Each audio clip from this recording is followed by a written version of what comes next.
I'd like to call to order the regular meeting and the special concurrent meeting of the Sierra Sands Unified School District.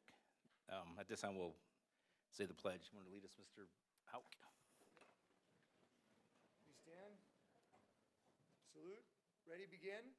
I pledge allegiance to the flag of the United States of America and to the republic for which it stands, one nation, under God, indivisible, with liberty and justice for all.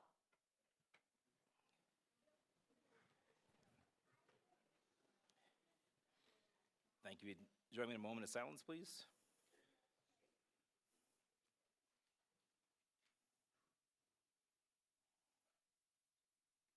Thank you. Item number 1, adoption of the agenda. Any changes? Mr. Johnson, we have a couple changes. I'd like to pull item 10.1 from the agenda, please. And then I'd like to hear special concurrent items 2.1 and 2.2 after regular item 8.5. Okay, thank you. Item number 2, approval of minutes of the special meetings of May 9th and special meetings of April 27th, 2022, and the regular and special meetings of April 21st, 22nd. So we have any changes to those or? Okay, move on to number 3, programs and presentations. First of all, I want to say it's so nice to have, we didn't have any special meetings tonight before this meeting. All the contracts are in place. This has been a great evening so far, so I hope we can carry it on. And it's the last meeting of kind of the school year, so it's awesome to be here and see all the parents and friends and family of our staff that are retiring and others, and just awards. So I think it's a great night to be in Ridgecrest. So we'll move on to 2.1, Special Innovation and Achievement Recognition, wow. Let me start over again. Recognition, Murray Middle School and district employees for success in improving attendance. Mr. Wythe. Good evening, board, Dr. Ostash, and community and staff members. I'd just like to take this opportunity. During these last few years, it's been a challenge engaging students and keeping them engaged. And we've had the grace and opportunity to be recognized at a county level and also as a state level, at the state level. And I have a representative here from A2A who's going to be recognizing a specific site, and then staff members throughout our district who have done incredible work at re-engaging students and keeping them engaged during this time.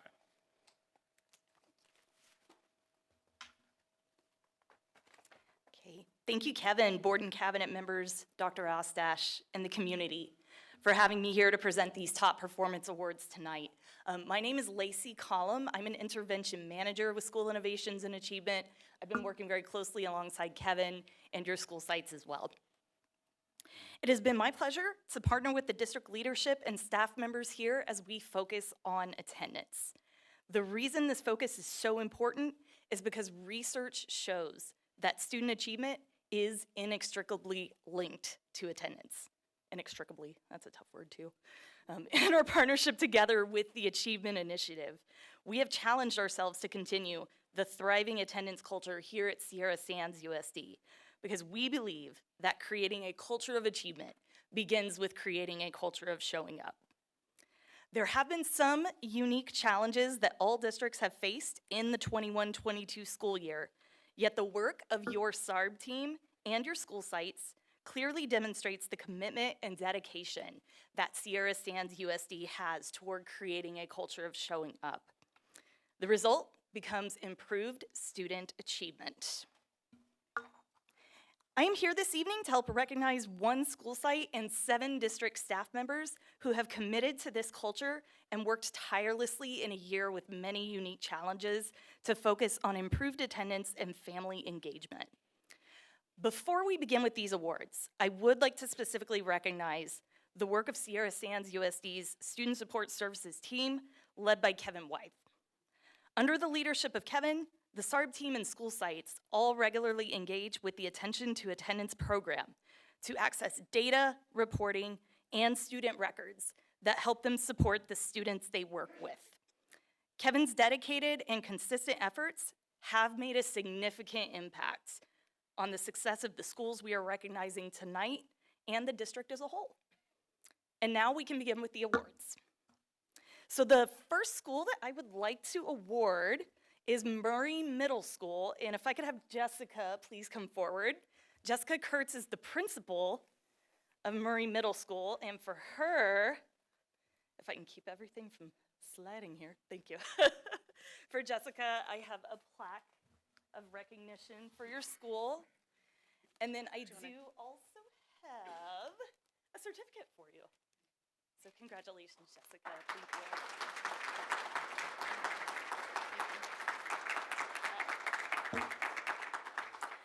you. And also, I would like to recognize Amy Self. Amy is the principal of Fowler Elementary School. She's also a SARB member.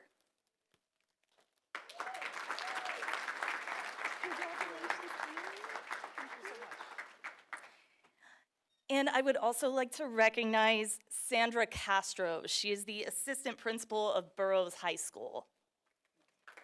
She's there. Not here this evening.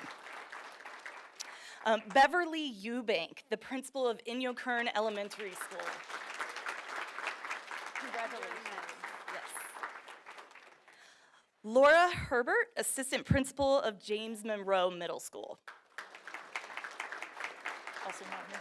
Also not here. Suzanne Barker, the Student Support Services Administrative Assistant.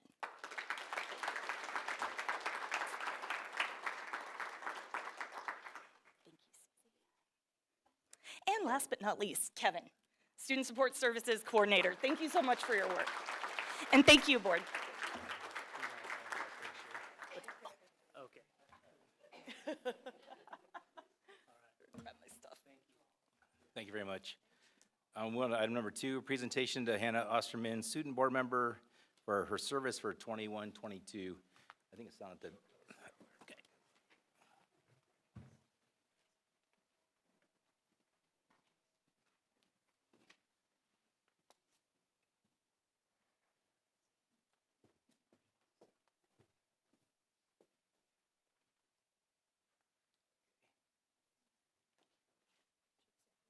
Yeah, fancy. Take it to college with you. Put on your room door. Says, Sarah Sands High School District Certificate of Appreciation presented to Hannah Osterman for her service as a student board member during the 21-22 school year. Awarded this 19th day of May by the Board of Education, Sarah Sands Unified School District, signed by myself and Dr. Ostash. Thank you. Shake and take. Thank you.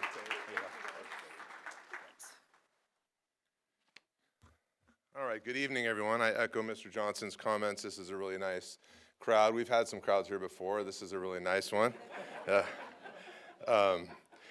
Every year, the district acknowledges the important role played by members of the community. Our district is very fortunate to have so much wonderful community support that it was especially difficult to choose any individual or individuals who most personify advocacy for the district and support of the community. While there were many worthy candidates, we'd like to recognize the Building Schools for Tomorrow Committee and its members for convening 4 consecutive Tuesday evenings, January 25 through February 15, from 6 to 9 p.m. During these meetings, the committee reviewed extensive facilities conditions assessment reports, reviewed district finance and budgeting processes, and studied the various options available to California public school districts for repairing, modernizing, and building schools. The Building Schools for Tomorrow Committee members' questions and suggestions throughout the process provided meaningful input into district operations and planning for school facilities. Sierra Sands would like to thank the Building Schools for Tomorrow Committee and its members for their selfless generosity and devotion to students and staff of Sierra Sands. And there were close, I'd say about 25, 27 members on the committee, and a few said they could be here tonight, and I saw a few, so we'll recognize them, Mr. Johnson and I. So if you're on the committee, please come up. I know there's at least 2. So.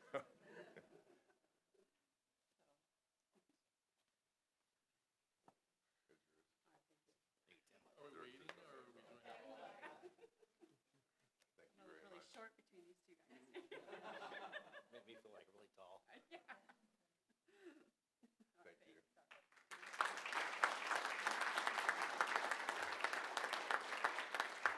It was Tim Smith and Jennifer Williams, and we appreciate you being here. All right, let's see. Did JP make it? All right, great. Is Cedric here? I can't tell. Okay, let's see. We have two more awards to give, and I'm not going to repeat the same preamble. We'd like to recognize, another community service award here. We'd like to recognize Robotics for STEM, a nonprofit foundation of New Directions Technology Incorporated. In 2014, NDTI founder Cedric Knight approached John Paul, known as JP, his chief operations officer, about ways that the local company could reinvest in our community. JP said that between his background in robotics and artificial intelligence and the growing demand for STEM education, he thought a robotics program could help ignite interest and build skills in middle and high school children. Robotics for STEM has partnered with Sierra Sands instructors to sponsor registration fees, material costs, and travel expenses for local teams. This year alone, Robotics for STEM covered costs for 3 boroughs high school teams and helped raise another $12,000 to send one team to the VEX World Robotics Championship. In the last 8 years, JP has contributed countless man-hours and helped raise $100,000 for our students in the Valley. Sierra Sands Unified School District would sincerely like to thank Robotics for STEM for their selfless generosity and devotion to STEM education and robotics in Sierra Sands and in the Indian Wells Valley. So at this time, I know JP is here. If Cedric is here, I don't know if they're both. JP, come on up, please.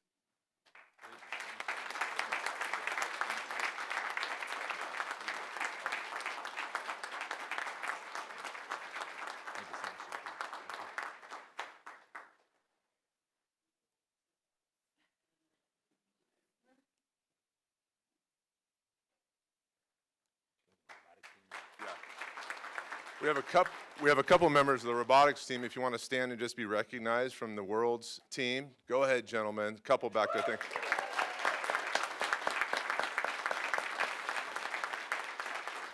Thank you, JP. All right, the third community award we'd like to give out tonight. We'd like to recognize Miss Brenda Abernathy for her volunteer efforts that directly benefit Sierra Sands Unified School District. Ms. Abernathy volunteered in special education and general education classrooms at Richmond while her students were in elementary school. She also volunteered at the Murray Library while her students were in middle school. Brenda served as the president of our Special Education Local Plan Areas, known as SELPA, Community Advisory Committee, known as CAC. You know, we're all about acronyms here, right? For many years and has served as the parent representative for SELPA's yearly special education plan for the past 3 years. Unfortunately, this will be her last year serving Sierra Sands as she is moving with her family to Missouri.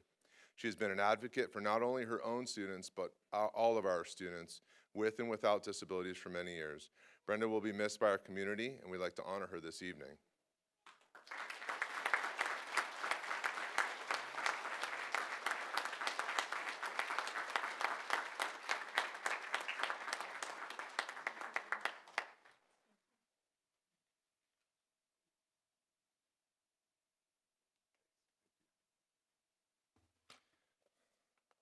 Okay, that concludes community awards. You probably could sit down here if you want to.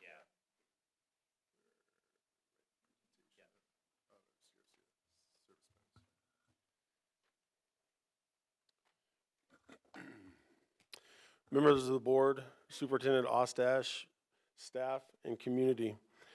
The academic mission of our district depends on the dedication of employees who choose to make their careers here.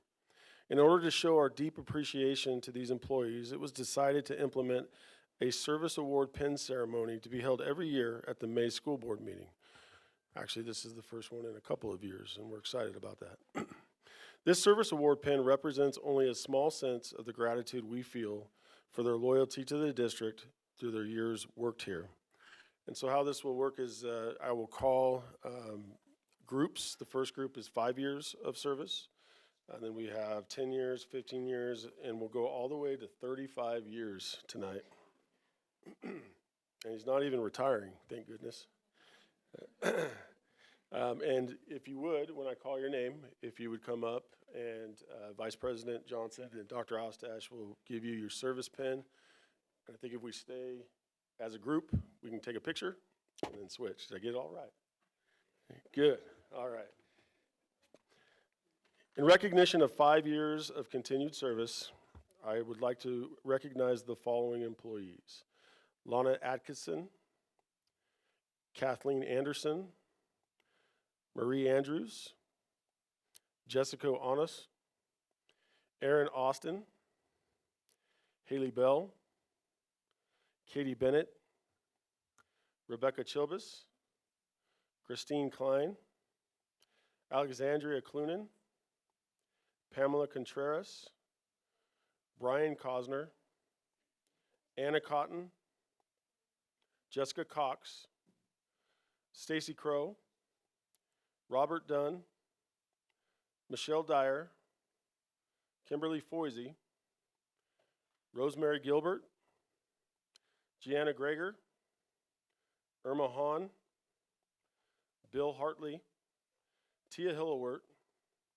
Daljit Kara, Marie Koima, Kaylee Livker, Stephanie Lotus Kapelis, Shannon Martinez, Peter Marvin, Julianne Marvin, Nora Mayer, Mark McKinney, Alicia Mendez, Heather Orozco, Gregory Ostrom, Olivia Placencia, Daniel Rivera Marquez, Benjamin Rausch, Heather Schusler, Bree Smith, Kimberly Sorge, Katie Wadley, Rebecca Wagner, Jessica Wilson, Rainbow Wong, and Emily Zeller. Congratulations and thank you for your service.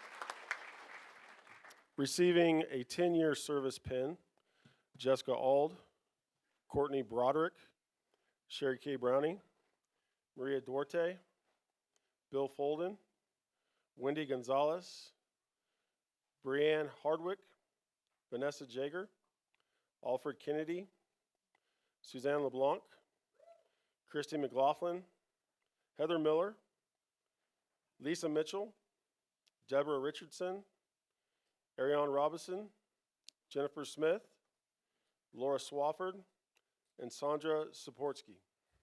Thank you for your service.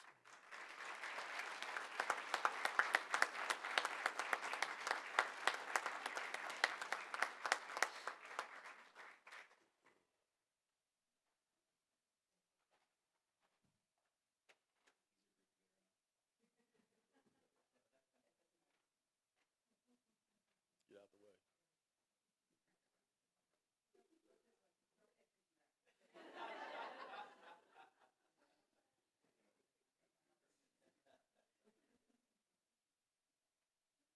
Thank you very much.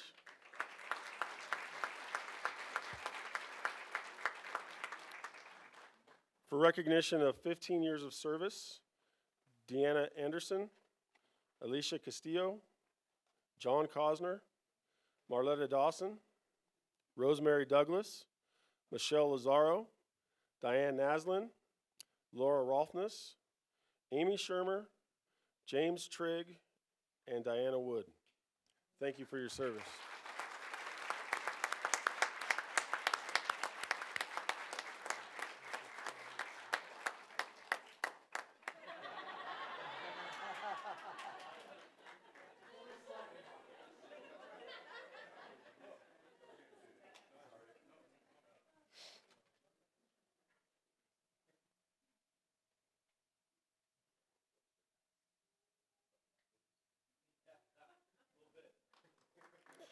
Thank you.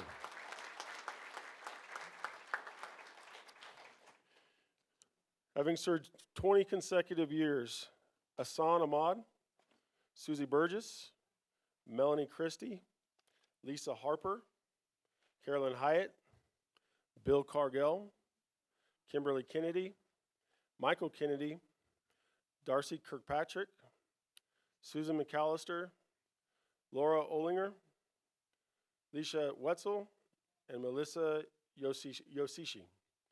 Thank you for your service.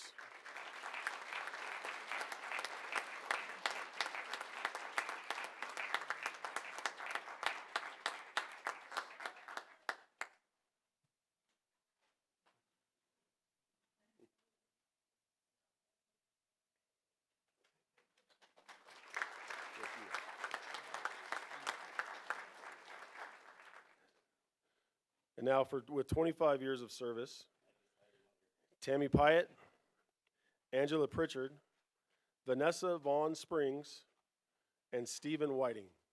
Thank you for your service.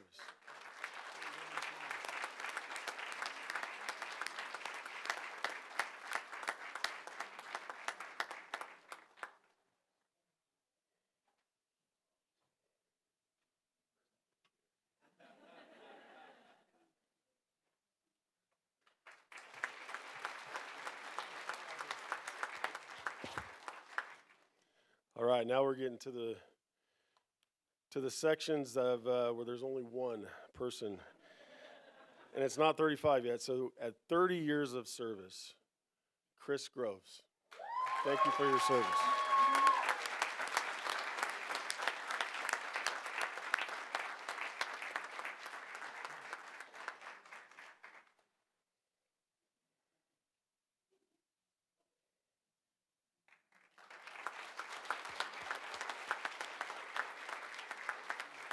And finally,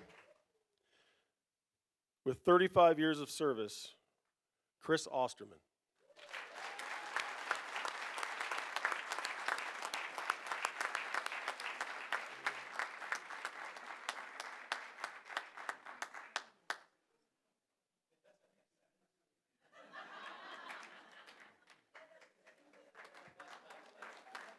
That's it.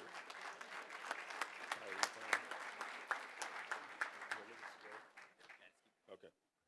So moving to 3.5, presentation of service awards to district retirees. The talents and contributions of district employees are the key to the success of the students of the Sierra Sands Unified School District. Near the end of each school year, the Board of Education takes time to recognize the service and dedication of those employees who have retired during the current year or will be retiring at the end of the current school year. This year, we have 7 certificated and 7 classified employees who will be recognized for their distinguished and dedicated service to the district. I will call them shortly, so I have some instructions. So Dr. Ostash, Vice President Johnson are going to present you with the clock. You're going to have a picture, but then you're going to come back around and get the box for the clock so that you can travel safely with it and protect it and all that. And I'd also like to say at the conclusion of this part of the ceremony, we will have a break in the meeting and a celebration for all of the people that have been recognized this evening in the lobby. So, okay. All the what? Okay. Got it. All right. Starting with our certificated staff, I would like to recognize Anthony Barnes.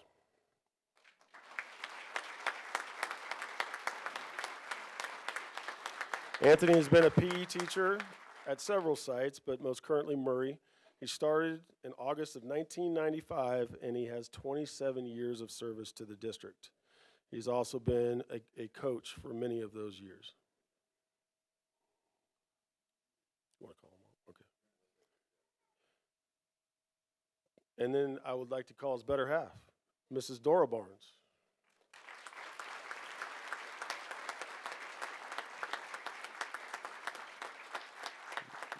Dora has taught social sciences and German at Burroughs High School. She started in 2001, and this is her 21st year of service.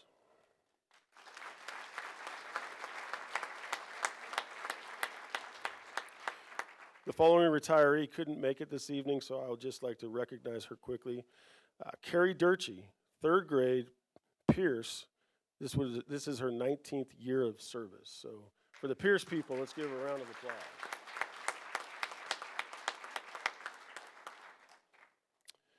Susie Ernst.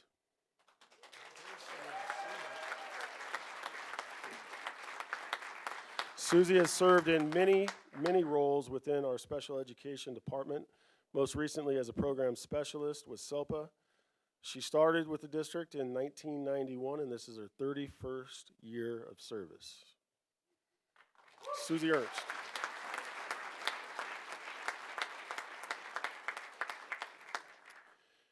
Carolyn Hyatt.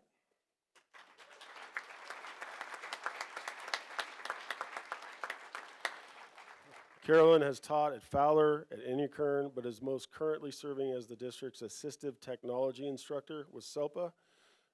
She was first hired in 2002, and this is her 20th year of service. Carolyn Hyatt.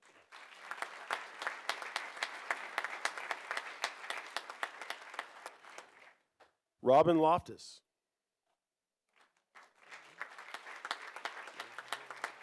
I don't see Robin.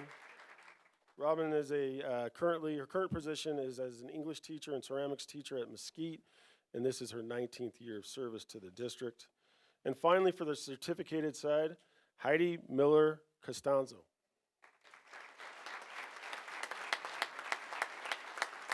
Heidi's current position is as a social studies teacher at Murray. She's also taught ASB and music. Her hire date was in September of 2005, and this is her 17th year of service.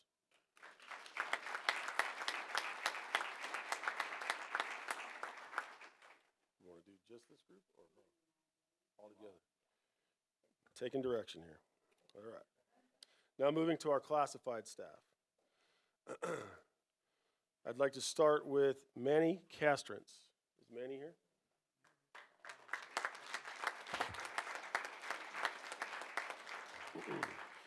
Manny has been a student supervisor at Burroughs for many years.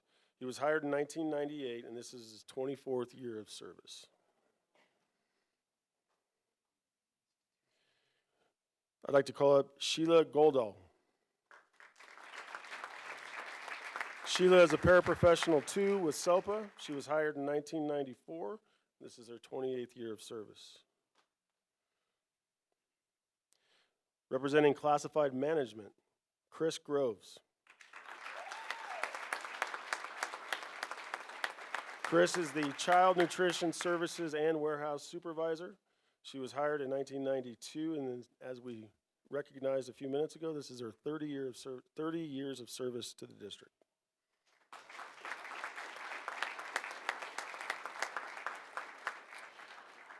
This next person I don't believe is here either, but Melissa Hawkins is a library specialist. She's currently at Los Flores, and this is her 16th year of service.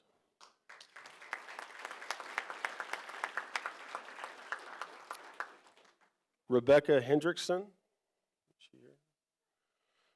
Rebecca has been a food service employee, transportation monitor, and this was her 16th year of service.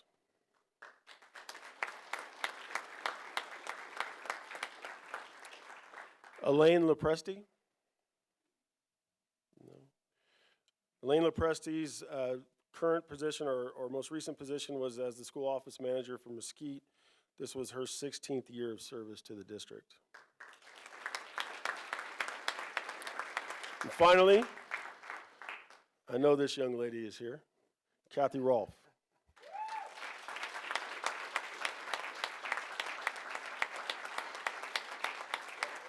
Kathy has been a campus supervisor at Burroughs for many, many years. This is her 16th year of service to the district. All right. Now I'd like to call our picture coordinators up. How do you want to do that? Yeah, everyone come back up to the front.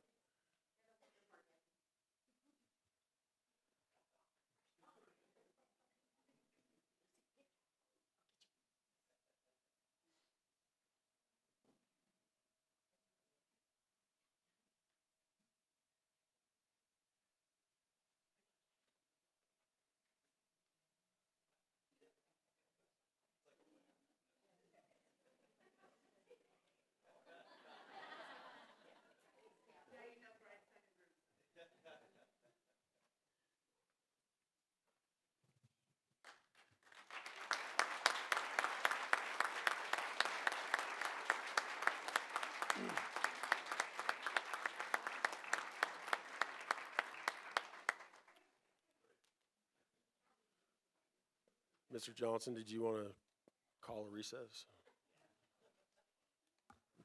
Actually, at this time, we'll do a short recess out in the lobby to celebrate these awesome careers. We'll convene back when we come back, like 10 minutes, 15 minutes. Okay.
30-21-22, adoption of the district school fee justification, and Resolution 31-21-22, approval to increase adjust school facility fees. Ms. Smith.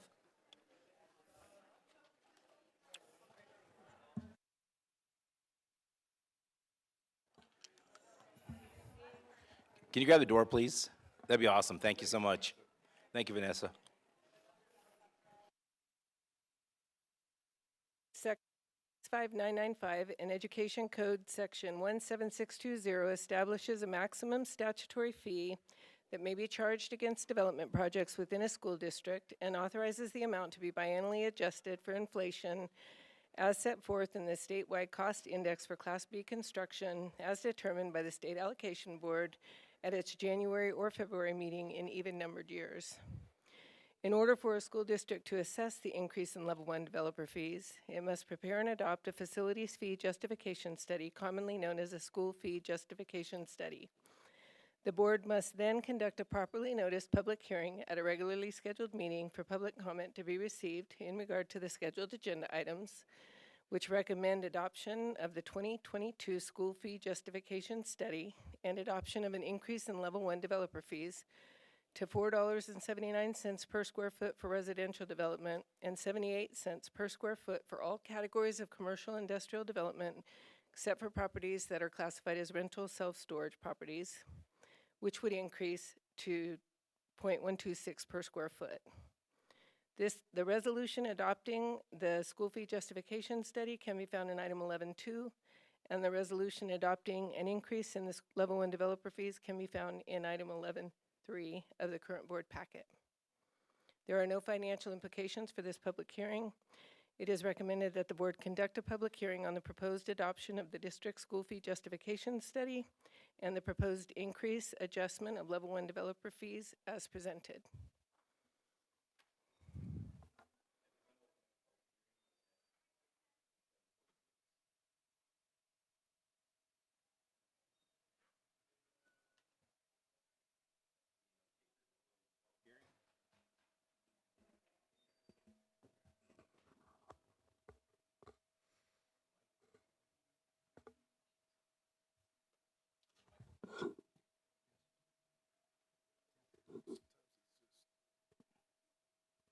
Yeah, I'll just use this one. Sorry.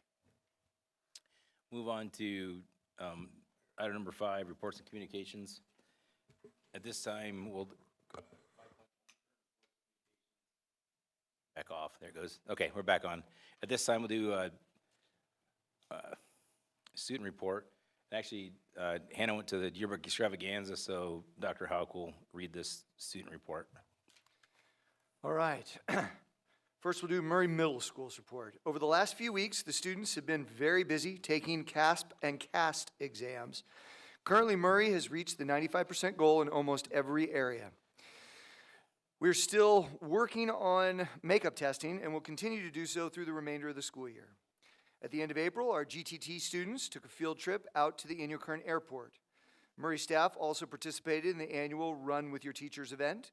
We were able to work with Mr. Smosna to provide support to hold the event across both Murray and BHS campuses.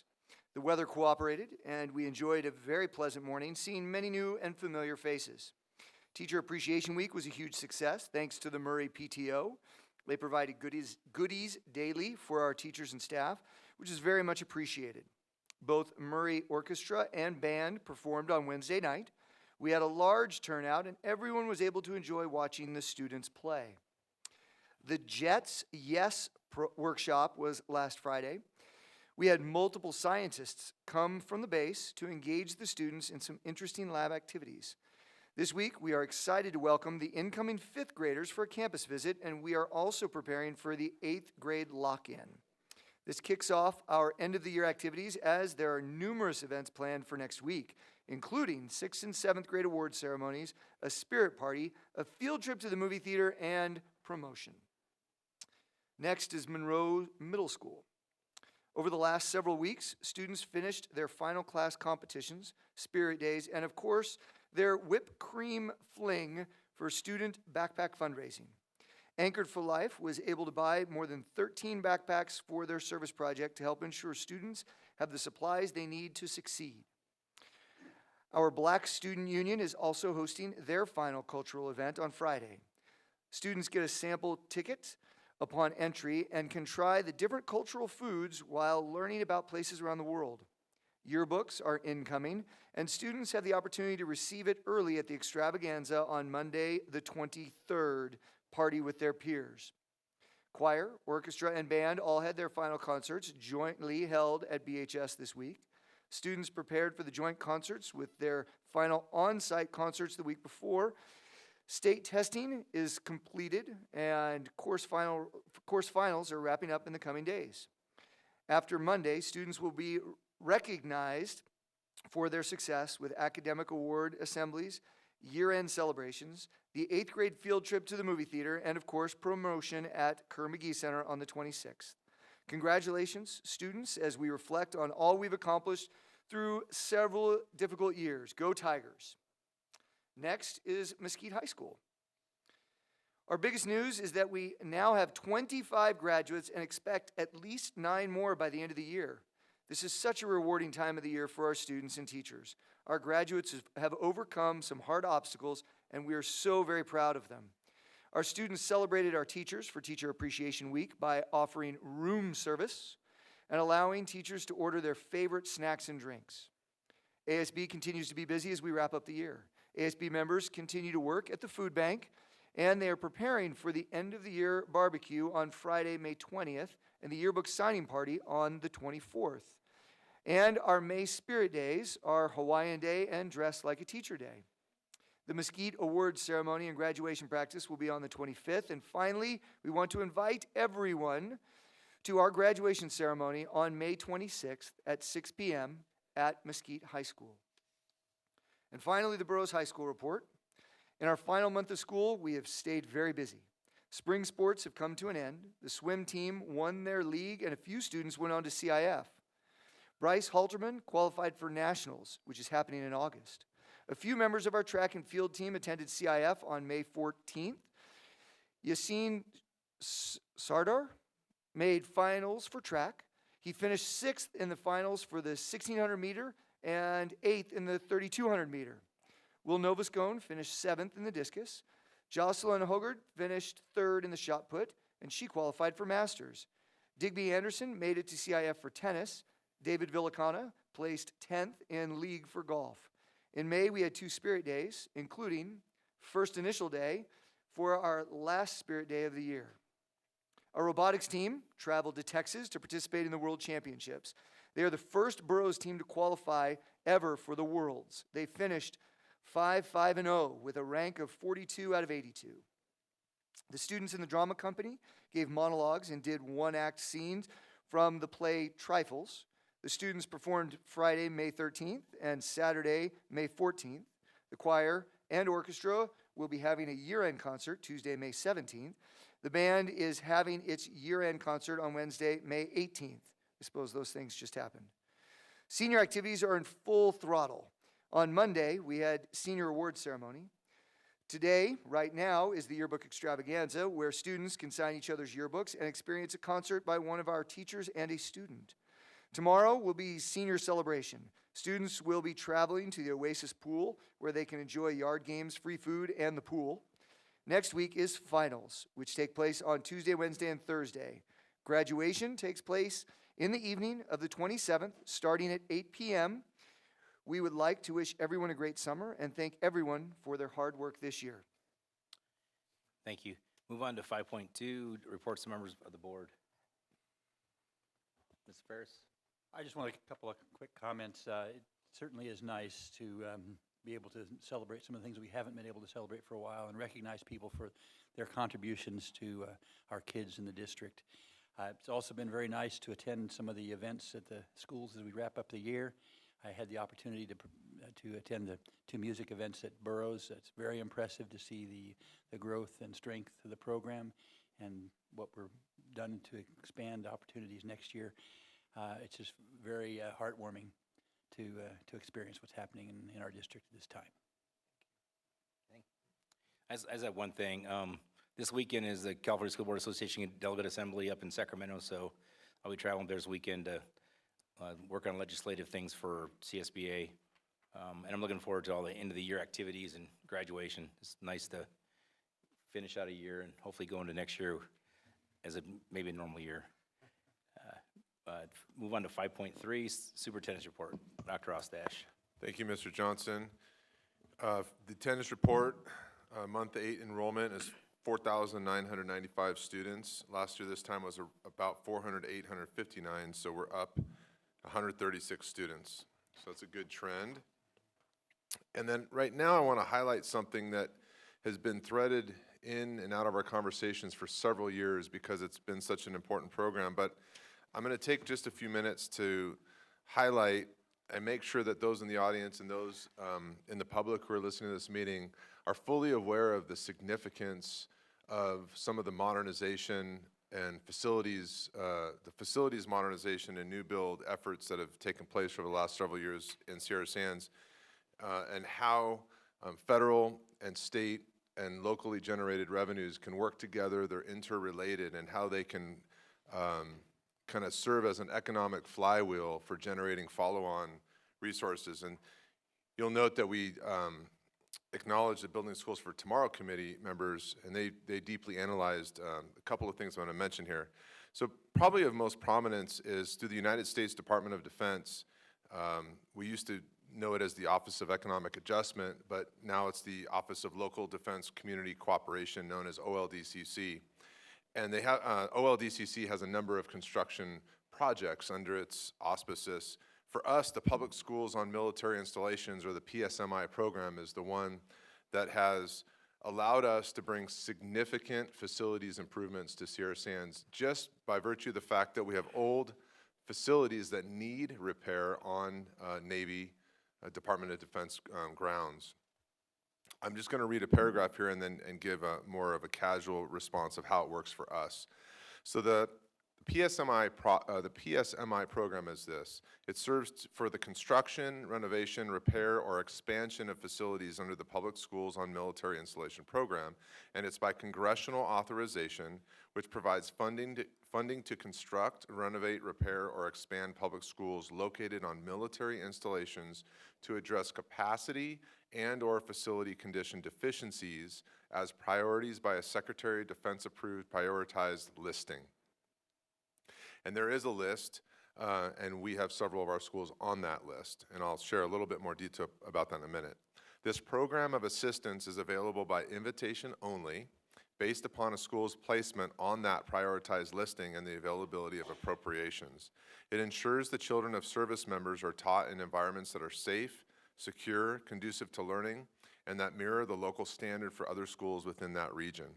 Currently, there are more than 160 public schools located on military installations, and we have 5 of those schools here in Sierra Sands. These schools are owned and operated by local education authorities, like us, Sierra Sands, but are located within the boundaries of a military installation, whether it be on station or in some cases outside the wire, outside the installation, but still on Navy land. And that is the case for both those situations here in Sierra Sands. Many of these schools have not seen upgrades or significant facility improvements for years, if ever. While many of these facilities are outdated and in need of upgrades, the schools are often operating at or above capacity with too many students, not enough classroom space, and are functionally inadequate.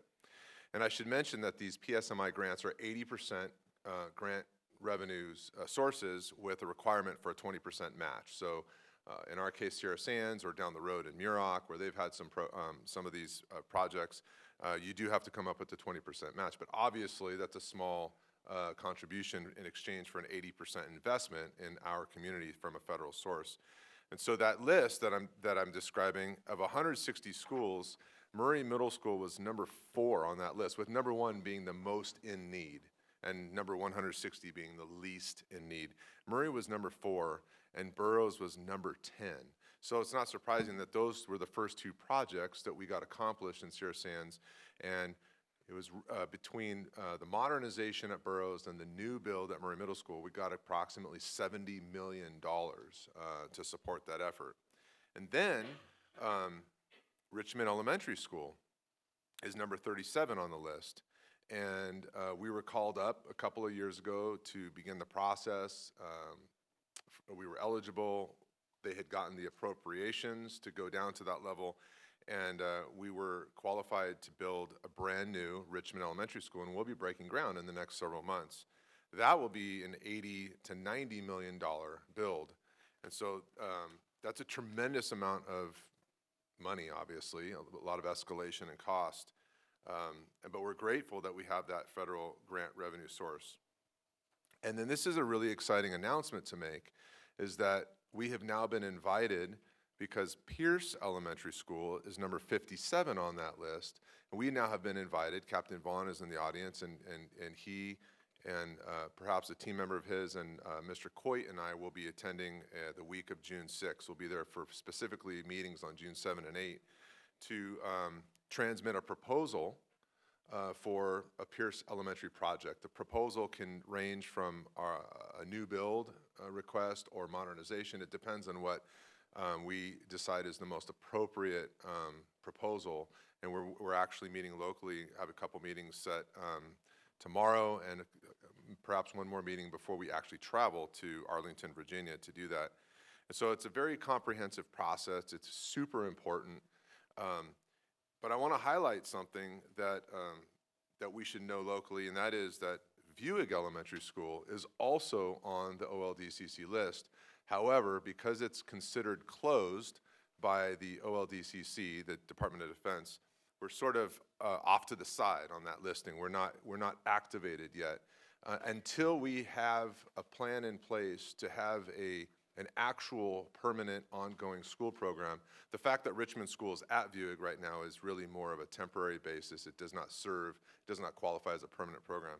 So we've been working really hard as a district and working with our community, with our Building Schools for Tomorrow committee, really looking at how can we strategically move forward as a district and find the way to have a permanent school program at Buick so that we then actually reactivate our eligibility so that we then are eligible for that 80% grant, which could potentially yield a new school build or a significant comprehensive modernization. And sometimes modernization is a hybrid of complete modernization and some new build on the current campus, like we did at Burroughs. And so I just wanted to highlight that that's a very important concept that the district team and staff have been deciphering and working with community and staff to figure that out. And I wanted to just make one more comment about it, and that is that the way that the state of California works with the Office of Public School Construction, OPSC, most of the revenue sources available for modernization or for any kind of construction are typically through eligibility and rebates.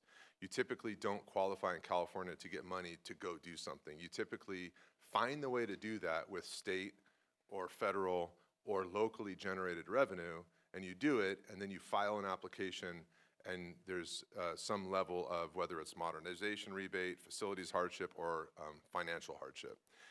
So to give you an example, the Burroughs High School and Murray projects that I described, the new Murray Middle School and the fully modernized Burroughs High School, created an eligibility, and we now have, it took about 4 or 5 years because it takes a while to go through the process, but Sierra Sands received $13 million from the Office of Public School Construction as a rebate for all of the work that was done with the 80% federal grant and the 20% Sierra Sands local match to accomplish those projects. So that $13 million comes back in the form of a rebate, which is really fortunate because that's the money we're going to use to make our 20% match to the Richmond project. So that's a real fortunate economic circumstance for us. As we move through the Richmond new build project, we are anticipating with our consultant that once we complete the project, having used the $13 million that we got in rebate for our 20% match, we're anticipating that several years from now we would get approximately $8 million in facilities hardship funding as it relates to the project and some relationship to earthquake damage. And so, and then at that point, the hope would be, the dream would be through strategic planning that some number of years down the road, we would hopefully be eligible for a VUIG project and that we would use that $8 million as part of our local match for some kind of a viewing project, whether it's a new build, whether it's a modernization, whether it's a hybrid modernization new build.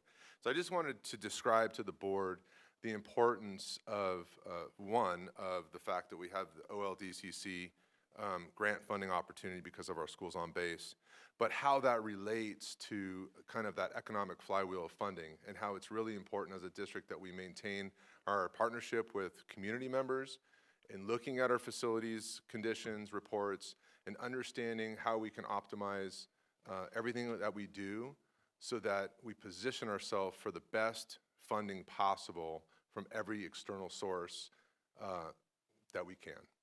So I just wanted to highlight that, and really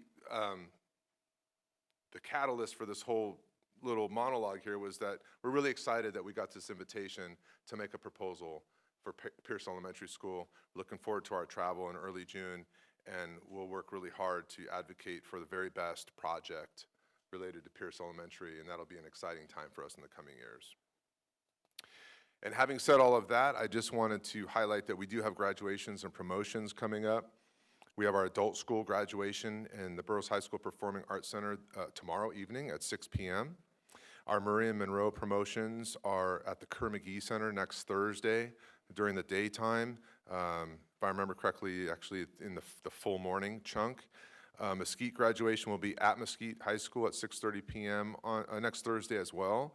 And then our Burroughs High School graduation will be at Burroughs, at the stadium, on the field at 8 p.m. again next Friday. And my last I just would like to announce that my superintendent evaluation meeting will be conducted by the board on June 1st at 6:15 p.m. And then the board will have a special meeting to conduct its own self-evaluation on June 21st at 6:15 p.m. That concludes my report. Thank you, Dr. Ostash. Mr. Johnson, can I make a quick comment? Dr. Ostash, you used the term in the receiving of the rebate from the state for the projects that have been done through the federal government as fortunate. I appreciate the use of that term, but I think it's a very modest description because I think you aren't taking credit for the thoughtful planning and organization that was used to leverage all the different sources of income we potentially have for the best purposes of our kids. And I appreciate your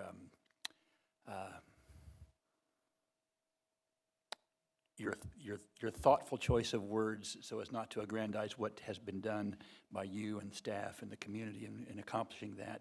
But indeed, it didn't just happen. It was very well thought out, it was very well planned, and it uses, like I say, those resources in a very leveraged way to give the best for our community, and I appreciate that. Thank you. Thank you.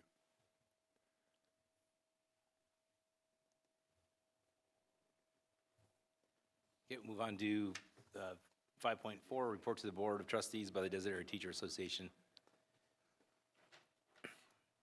Ms. Poole.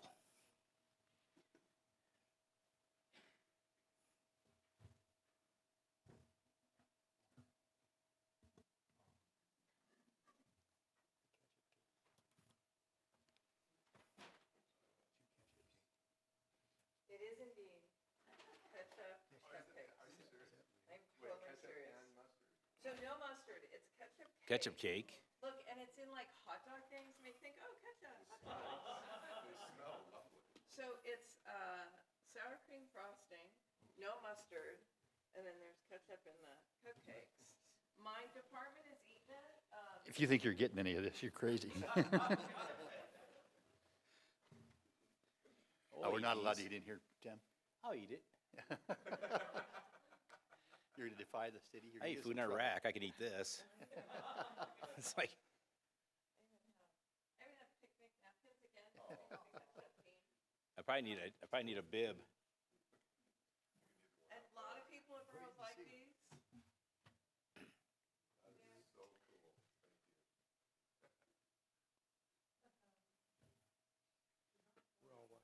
That's yummy. You can hardly tell. Half a cup of ketchup. No, it tastes like, I don't know. I'm trying to think what kind of cupcake it actually tastes like. It's like a carrot cake. It's like carrot cake. Yeah, it tastes like carrot cake. Yeah. Tastes like chicken. It's great. It's great. I love it. I think it tastes like spotted owl, but White level. a little gamier than desert tortoise, but it's pretty good. I'll get more creative next year. Okay, so I do want to begin on a more serious note, and I want to say that we were devastated by the recent passing of one of our own. Tricia Allen was very involved in data, serving on the exec board for many years in many different offices. She was a kind, enthusiastic teacher, and she'll be missed. This evening, with all the recognition, is feeling kind of festive. It's probably also because we're a week away from summer break. And as we're all looking, we all look forward to the time off, but I think all of us, especially in education, have a tendency to look back, right? We start evaluating our year, assessing our students' growth, and we're already planning how we'll make next year better. Next year better. It's this year, it's a bit loaded emotionally because this was a very difficult year. After the lockdown and the Zoom year, many of our students are continuing to struggle. And many of our staff, like people all over the world, are also struggling. And while, yes, we've made it, we're here 1 week away from the end of the year, we aren't confident that our situation is going to improve.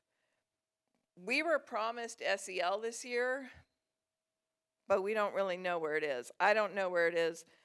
My colleagues don't know where it is. But here's something I do know. Next year has to be different. It can't continue the way it's been going this year. And I am not actually asking to shift our cultural paradigm. What I'm suggesting is that one little corner of the world, our little goofy, wacky desert town, I'm asking that we get better, that we recognize and honor the humanity in our children. And we allow them to embrace and develop their creativity. Let's give them the time to learn how to interact with each other, how to play, how to argue, how to reach a compromise. We need to do this. Student behavior is a very serious issue. And the teachers are bearing the bulk of that stress and that bone-weary fatigue that this causes. Now, we have some really phenomenal admin who support us. We really do. And they have their burdens, but the teachers who are showing up day after day, they get spit on, they come back to work, they get cussed out, they get hit, they get yelled at, they get insulted, and they're coming back. And they're there for the kids because we recognize the kids are behaving this way because it has been really problematic the last few years. And so what we want for next year is a commitment that our students will get the social emotional learning that they need and that we teachers will have the tools and the support that we need to give to them. Now I'm going to wish y'all a really good summer. I don't know if you got summer break. Oh, let me tell you about it. It's pretty awesome. In fact, mine feels too short. All my family is saying do this. I'm like, I need a few more weeks. But I do genuinely appreciate the opportunity to address you each month. I say every time that I really appreciate the relationship that Data has with the district, and I really do enjoy coming here. I won't be here for a while because, again, summer break, but I did want to say thank you to you all. Thank you so much and have a great summer. Thank you. And thanks for the delicious cupcake. I got like 5 more to eat. It's going to be a long meeting. Okay, we'll move on to 5.5, report to the Board of Trustees to the California School Employees Association.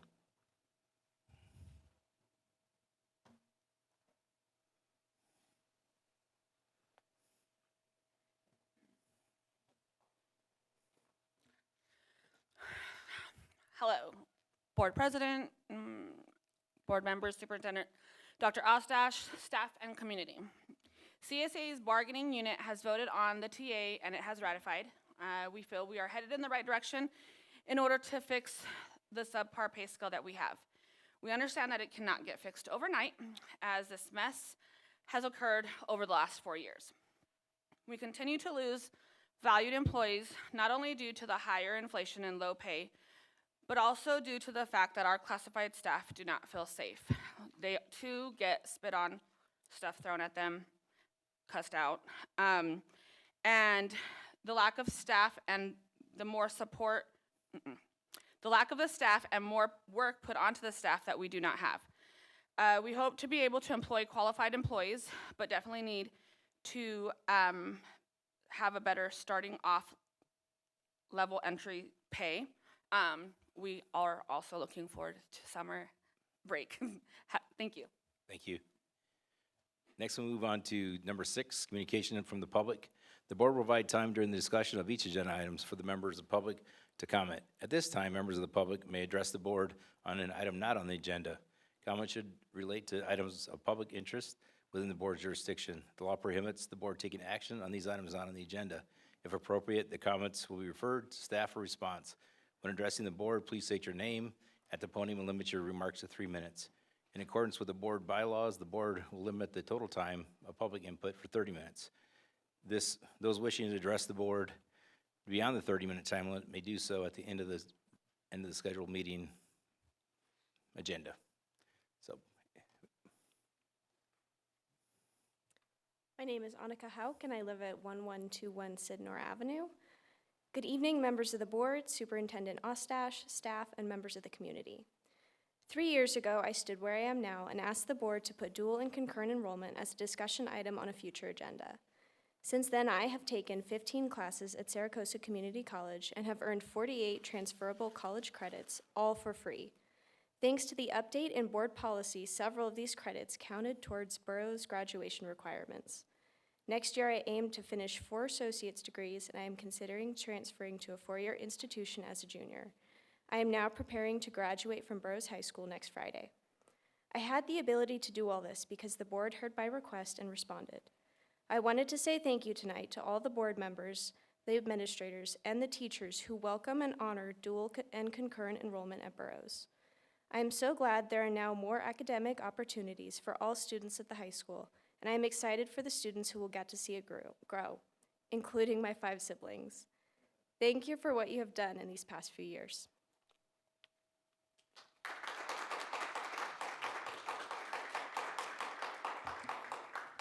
And think of all the money your parents are saving on college. Hi again. My name is Jennifer Slayton, and I wrote down my remarks so I don't go over time this time. I'm here again to talk about the plan that the district wants us to pay for with this bond measure to create a 6th-only school and reconfigure our middle schools. I spent a fair amount of time over the past month asking educators across the county and researchers across the country about this model, as well as digging into some of the data for the district that the state has. And it's become increasingly obvious to me that this plan really is terrible for our kids. And it's something that this district really has no business pursuing. First off, this plan would double our kids' middle school transitions, something this district is already struggling with our students. In case you haven't looked at the data, for the 4 years before COVID since CAST came into effect, 1 out of every 5 fifth graders on average in our schools who were on grade level fall off track when they transition to middle school. Compare that to the state where you see a 2 to 3% growth. My own district sees about 10%. Of course, this is on top of the half of our 5th graders who aren't even meeting the state standards at all. Now, there are a handful of schools across the country who do attempt this model of having 6th-only schools, but when you look at them, all of them have much smaller classes than our district would. The average class size at these schools, classroom teachers to students, is on average 14 students per class. The district here would have an average of 25. Now understand that that includes intervention and that includes RSP and all the other things in special ed. So that's an average. But I can't say I'm not in a classroom, but I bet you ask any teacher who has 6th grade students, and I think 25 is going to be a lot harder than 14. Now, on top of that, research shows that this model hurts kids. I had a chance to talk to Dr. David Hoff, who was at University of Missouri. He was the editor of the Middle Grades Journal for about 10 years, and he sent me down a couple of bunny trails in the direction of some very interesting research. And what it showed, there's only a couple of studies that have been done on schools like this, but both of them show that it hurts our kids. The first one was a study of 25,000 students in Iowa. It showed that sixth-only schools were actually the worst model of all the available middle school configurations in Iowa. They put kids so far off track academically that those kids still had not caught up by the time they went to high school. The other study came to the conclusion that the negative academic effects of this model might be persistent, meaning they might not catch up in high school, they might never catch up. Besides which, we do know that more school transitions is linked to more behavior and social issues. That's something the district is already really struggling to address. If you look at our rates before COVID hit, we had the second highest middle school suspension rate in the entire county. Parents and teachers rejected this plan 4 years ago when it was free, because in our guts, parents know this is not good for our kids. Regardless of buildings, regardless of tax dollars, it's not good for our kids. It was a bad idea then when it was free, and it's a bad idea now when it's going to cost us taxpayer dollars. Hopefully, voters are going to reject this measure by voting no on Measure C on June 7th. But even if it passes, I strongly encourage you to scrap this terrible plan, come up with something that's actually good for our children. And since I have 11 seconds left, I would strongly encourage looking at K-6, but view it back, adjust your school zoning boundaries. K-6 is much better than middle school, preponderance of research that shows it, and it's better for all of our kids. Thank you.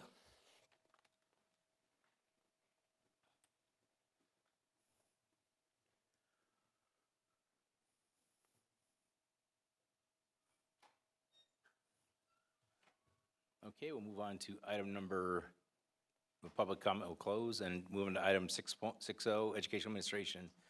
6.1, approval of this annual budget plan and annual service plan for 2021-22 for the Sarah Sands SELPA. Mr. Delbeck. Members of the school board, Superintendent Ostash, members of our community. Background information, Assembly Bill 602 requires special education and local plan area SELPAs to submit an annual budget plan and an annual service plan that are adopted by the local Board of Education. As required in Ed Code Section 56205, together these plans must identify expected expenditures and include a description of services, the physical location of the services, and must demonstrate that all individuals with exceptional needs have access to services and instructions appropriate to meet their needs as specified in their IEPs, or individual educational plan. Current consideration, according to the governance and policy-making process established within Sierra Sands SELPA local plan area for special education, completion of the process will be documented by evidence that a public hearing has been held before the adoption of the annual budget plan and annual service plan. The public hearing was held on April 21st, 2022 at 7 p.m. at the regular meeting of the Sierra Sands Unified School Board at Ridgecrest City Council Chambers, 100 West California Avenue. Financial implications of special education services provided by Sierra Sands SELPA are supported through a combination of both categorical special education state and federal funding, the expenditure of which is documented in these plans. It is the recommendation that the board adopt the SELPA budget plan and annual service plan as presented. Second. We have a motion, second. Any questions from the members of the board? Any questions from the members of the public? If not, we'll have a vote. All in favor say aye. Aye. All opposed? Passed unanimously. Move on to 6.2, renewal of contract with Paradigm Healthcare for Medi-Cal billing management services. All right, I will try to get through this. The Medi-Cal program is a national health program designed to furnish medical assistance to families, to the aged, blind, disabled, and to individuals whose income and resources are insufficient to meet the cost of necessary medical services. Established under Title 14 of the Social Security Act, the program is a state and federal partnership administered by Department of Health Care Services. In California, it is referred to as Medi-Cal, and I believe that's Title 19. Is that correct? Roman numerals? Thanks for picking that up, Chad. The Medi-Cal Administrative Activities, the MA, we call it, program offers a way for local government agencies, LGAs, and local educational agencies, LEAs, to obtain federal reimbursement for the cost of certain administrative activities necessary for the proper and efficient administration of the Medi-Cal program. The MOD program is funded by federal and local funds and is authorized under California's Welfare and Institutions Code, WIC Section 14132.47. California has developed rules and regulations for program administration within the confines of the federal rules. Each LEA must have a signed contract with the Department of Health Care Services and approved claiming plan. Because of the complicated process involved, most school districts contract with a healthcare vendor for Medi-Cal billing services. Current considerations: Paradigm Healthcare Services is a California corporation that has been in business since 1989. Paradigm has been providing Medi-Cal billing services to California school districts, county offices of education, and local government agencies since 1993. Sierra San has utilized the services of Paradigm since 2011.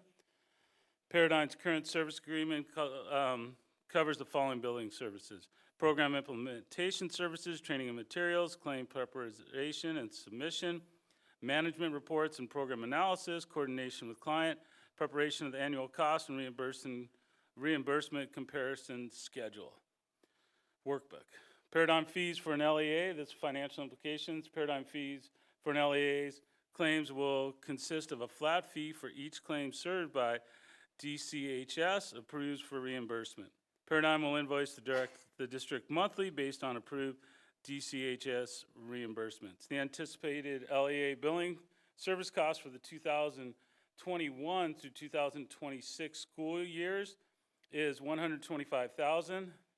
The fee for each fiscal year for which CRCS services are rendered will be equal or the lesser of $100 per employee or contractor used in the final calculation net total personal cost as reported by CRCS workbook, or a total of $7,500.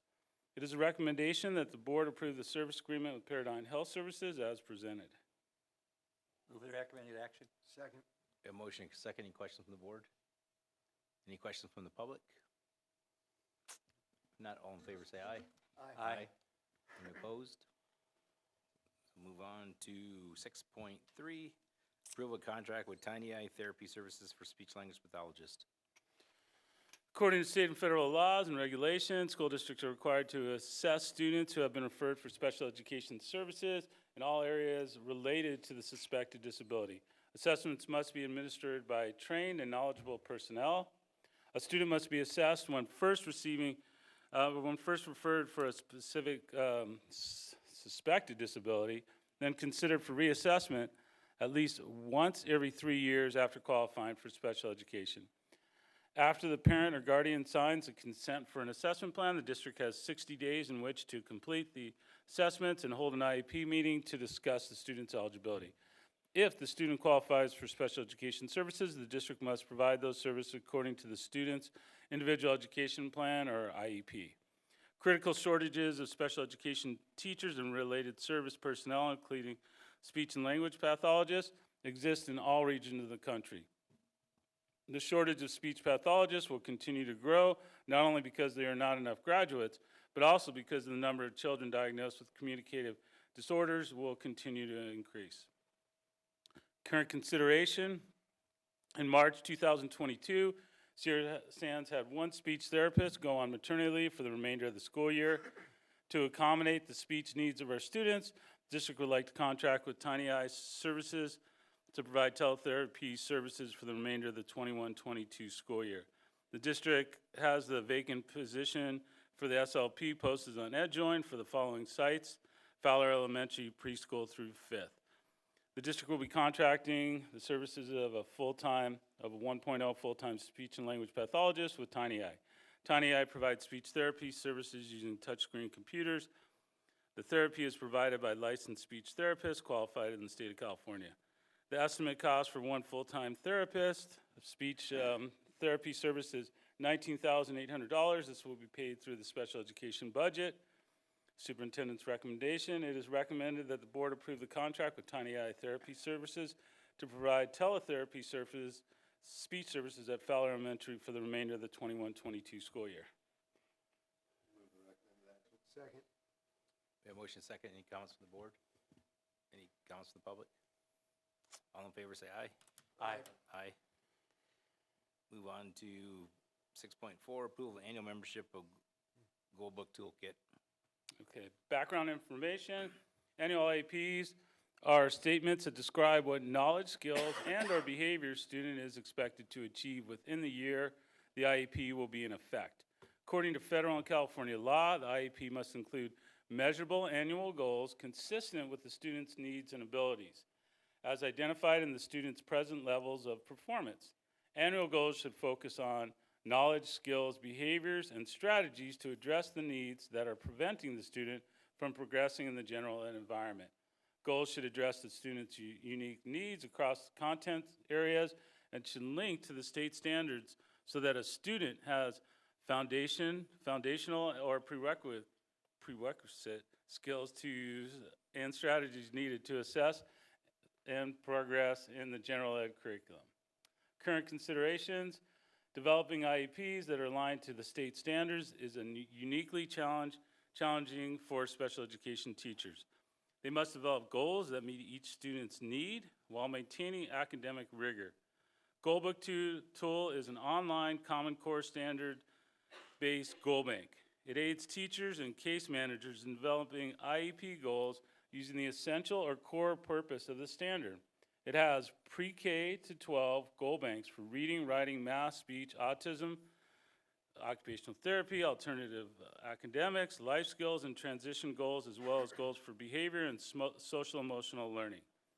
Goalbook tool provides instructional strategies aligned to the Universal Design for Language, or UDL, framework, and supplemented with real-world applications and downloadable resources. The strategies are used to develop instructional scaffolding at mild, moderate, and intense levels of support. Membership in Goalbook Toolkit also includes access to webinars, technical support, and trainings to assist its users to fully utilize the program. Goalbook provides a rich collection of resources for teachers, providing support for them in their critical work designing personal learning goals and scaffolding instructions so that all students can reach their potential. Financial implication: the annual cost for membership to the Goalbook tool for up to 45 users is $26,775. We currently have 45 staff, resource specialist program, and special day class teachers at Sierra Sands. The cost of this membership will be paid through the special education budget. It is recommended that the board approve the service agreement with Goalbook Toolkit for an annual membership for the 22-23 school year. Move recommended action. Second. We have motion and second. Any comments from the board? I'd like to make one. Once upon a time, I remember I sat through a lot of IEPs and writing them up, and oftentimes the focus was on what the student's going to get, and there wasn't such a focus on the goals.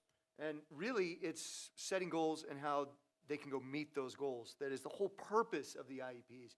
And to have something that can help the teachers and also have consistency across is really powerful. So I'm really excited to, like to hear more about how this goes over time. Yeah, and I just want to add one thing to what you said, Dr. Hogue. It focuses on what they can do, not what they can't do. And that's really what we have to celebrate, what they can do, because a lot of us can't do, right? Yeah. But we need to celebrate in our kids, and we need to make goals for things they can do. And, celebrate those goals, whether they're small or large, depending on the student.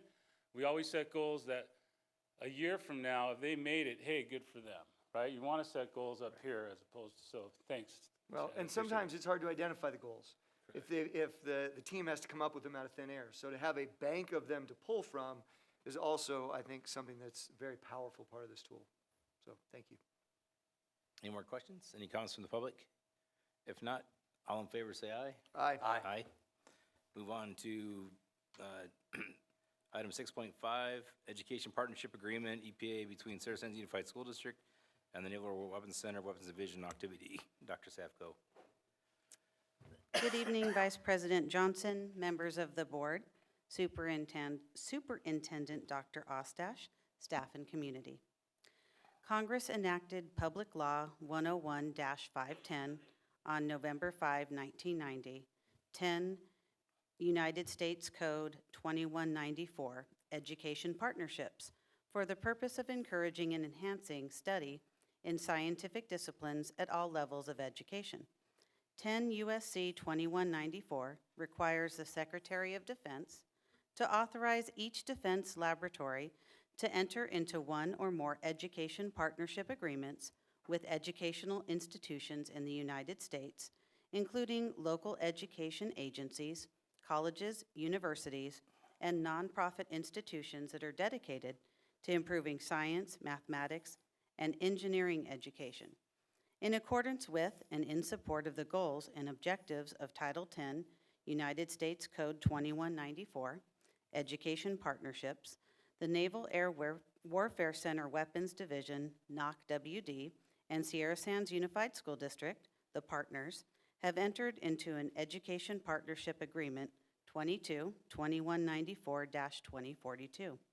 NOC-WD and SSUSD recognize the vital role that science, mathematics, and engineering education play in the United States' current as well as future viability and well-being. The 22-2027 Education Partnership Agreement is the fourth agreement between NOC-WD and SSUSD, spanning from 2007 through 2027. The agreement will remain in effect for 60 months unless terminated by either organization. At the conclusion of the 22-27 term, it may be extended by mutual written agreement. Modifications can be made at any time by mutual agreement of the signatories or their successors. There are no financial implications. The presentation of the EPA between SSUSD and NOC-WD is for informational purposes and does not require board action. Thank you, Dr. Safko. Any questions? Now, let's move on to, I'd just like to Okay. acknowledge, I think we as a district and our students in this district have benefited wildly by the support we've received in this kind of an agreement. And not too long ago, we were able to participate in a tour of boroughs and looking at some of the things that are happening with the support. And I think it's critical that we recognize what has already been done and look forward with glee at what can be provided for our kids because of this kind of support, and recognize that it's no small thing. So.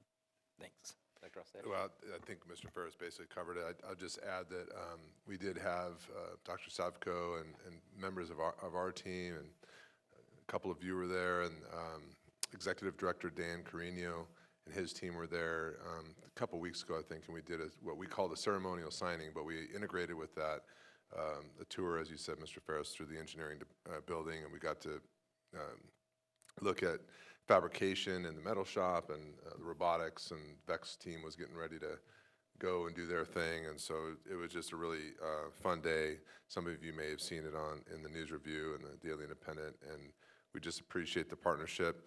And it just for everyone's knowledge, the partnership really becomes a vehicle for a number of resources, both capital equipment and but also human resources. We have engineers and scientists, technicians, testing evaluation people on campus, even just this week, helping with, we had some lab exercises with rocket propulsion, and they were testing the force in newtons, the difference between an A, a B, and a C motor, and it just, this partnership really does span the resources, and when it says financial implications, that there are no financial implications, technically that's true, but actually there's a huge bonus, both financially, but also through just human resources and help and support. So just wanted to highlight the importance of this agreement.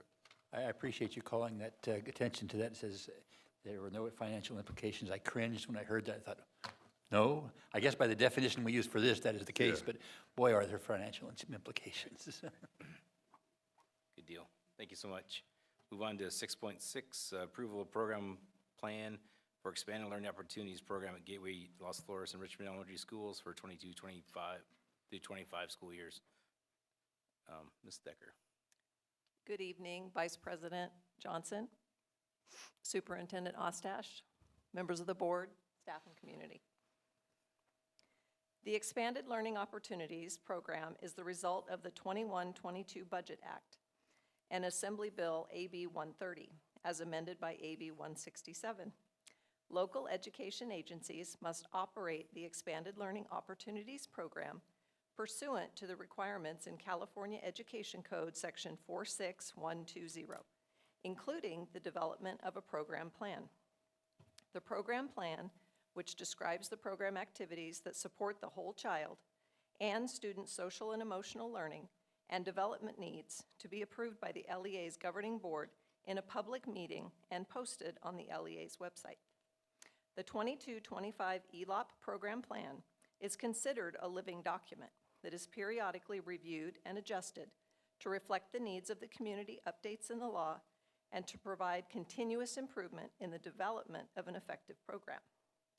The Expanded Learning Division of the California Department of Education adopted the Quality Standards for Expanded Learning in California, or the Quality Standards, and they introduced requirements for continuous quality improvement to help programs engage in reflection and be intentional about the program management practices, and to help programs engage in reflection and be intentional about the program management practices and activities delivered to students.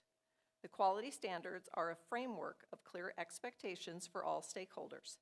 The quality standards are a guide for program providers to assess their own programs in order to help determine what they are doing well and what needs improvement. The following areas are addressed: safe and supportive environment, active and engaged learning, skill building, youth voice and leadership, healthy choices and behaviors, diversity, access, and equity, quality staff, clear vision, mission, and purpose, collaborative partnerships and continuous quality improvement, and program management. There are no financial implications for the development of the plan.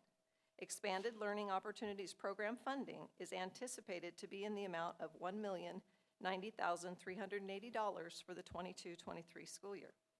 It is recommended that the Board of Education approve the 22-25 program plan for the 3 after-school programs at Gateway, Las Flores, and Richmond school sites as presented. Move the recommended action. Second. And motion second. Any questions from the board? Any questions from the public? All in favor say aye. Aye. Aye. Move on to number 6.7, adoption of supplemental high school English novels. Dr. Sapgo. The selection and evaluation of district instructional materials are guided by Board Policy and Administrative Regulation 6161.1, Selection and Evaluation of Instructional Materials. BP AR 6161.1 captures the guiding philosophy of the board in that district instructional materials as a whole present a broad spectrum of knowledge and viewpoints, reflect society's diversity, and enhance the use of multiple teaching strategies and technologies. BPAR 6161.1 also establishes the review process, including the substantial involvement of teachers, Instructional Materials Review Committee, and public inspection of recommended materials. The selection of supplementary instructional materials is guided by Board Policy and Admin Regulation 6161.11, supplementary instructional materials. BP AR 6161.11 states, the governing board encourages the use of supplementary instructional materials to enrich the curriculum and enhance student learning. Such materials shall be aligned with district goals, curriculum objectives, and academic standards. BP AR 6161.11 also establishes that, as appropriate, supplementary instructional materials shall meet the criteria developed for the selection and evaluation of basic instructional materials as described in AR 6161.1, Selection and Evaluation of Instructional Materials. In alignment with Board Policy and Admin Regulation 6161.1 and 6161.11, the Burroughs High School English Department has engaged in a selection, evaluation, and recommendation of supplemental novels to be included in 9th, 11th, and 12th grade English courses. The rationale for the selection of the novels includes the following: English Language Arts, English Language Development Framework for California Public Schools Kindergarten through Grade 12 guidance regarding content knowledge development. In English Language Arts classrooms, students should read and study a variety of classic and contemporary literature, novels, short stories, graphic text, drama, poetry, literary nonfiction, memoirs, biographies, personal essays, and nonfiction, exposition, argument, functional text, technical accounts, journalism. And that's taken from Chapter 7, Content and Pedagogy, grades 9 through 12. Another rationale was the inclusion in the California Department of Education's recommended literature, pre-kindergarten through grade 12, and also inclusion in the California State University's Expository Reading and Writing course, or ERWC materials. The supplemental novel recommendations were presented to the District Instructional Materials Review Committee on April 14, 2022. The DIMRC voted unanimously to approve the recommendations and to submit the recommendations for the board's consideration and approval. On April 18, 2022, notices were posted in the local newspapers, on the district's website, and on the district's social media that the supplemental high school English novels considered for adoption were available for public inspection. Recommendations are as follows. For 9th grade English, author Sherman Alexie, The Absolutely True Diary of a Part-Time Indian. For 11th grade English, by Mark Haddon, The Curious Incident of the Dog in the Nighttime. And 12th grade English, Jeanette Walls, The Glass Castle, a memoir. The anticipated cost of the supplemental novels is $12,567.82. The general fund will be the source of the funding. The superintendent's recommendation is to approve supplementary high school English novels as presented. Move recommended action. Second. We have a motion and a double second. Any questions from the board? Any questions from the public? All in favor, say aye. Aye. We'll move on to adoption of high school art history course textbook and instructional materials. Dr. Savko. Thank you. To increase course selection and advance the preparation of students for college and career readiness, Burroughs High School has engaged in multiple new and revised course outline developments throughout the spring of 2022. An art history high school course outline was submitted to and approved through the University of California Doorways in April 2022. The art history high school course outline was approved at the regular board meeting on April 21, 2022. Based on an evaluation of textbooks and instructional materials, a recommendation has been made for the art history course. The recommendation was presented to the District Instructional Materials Review Committee on April 27, 2022. The DIMRC voted unanimously to approve the recommendations and to submit the recommendations for the board's consideration and approval. On April 28, 2022, notices were posted in the local newspapers, on the district's website, and on the district's social media that the materials being considered for adoption were available for public inspection. The recommendation is as follows: Art History by Cengage Learning, Gardner's Art Through the Ages, a Global History. The anticipated cost of a class set of 25 print and digital access is $5,927.28. The expenditure will be funded through the district's general fund. It is the superintendent's recommendation to approve the textbook, recommendation, and related expenditures as presented. Move the recommended action. Second. We have a motion and second. Any questions from the board? Any questions from the public? All in favor, say aye.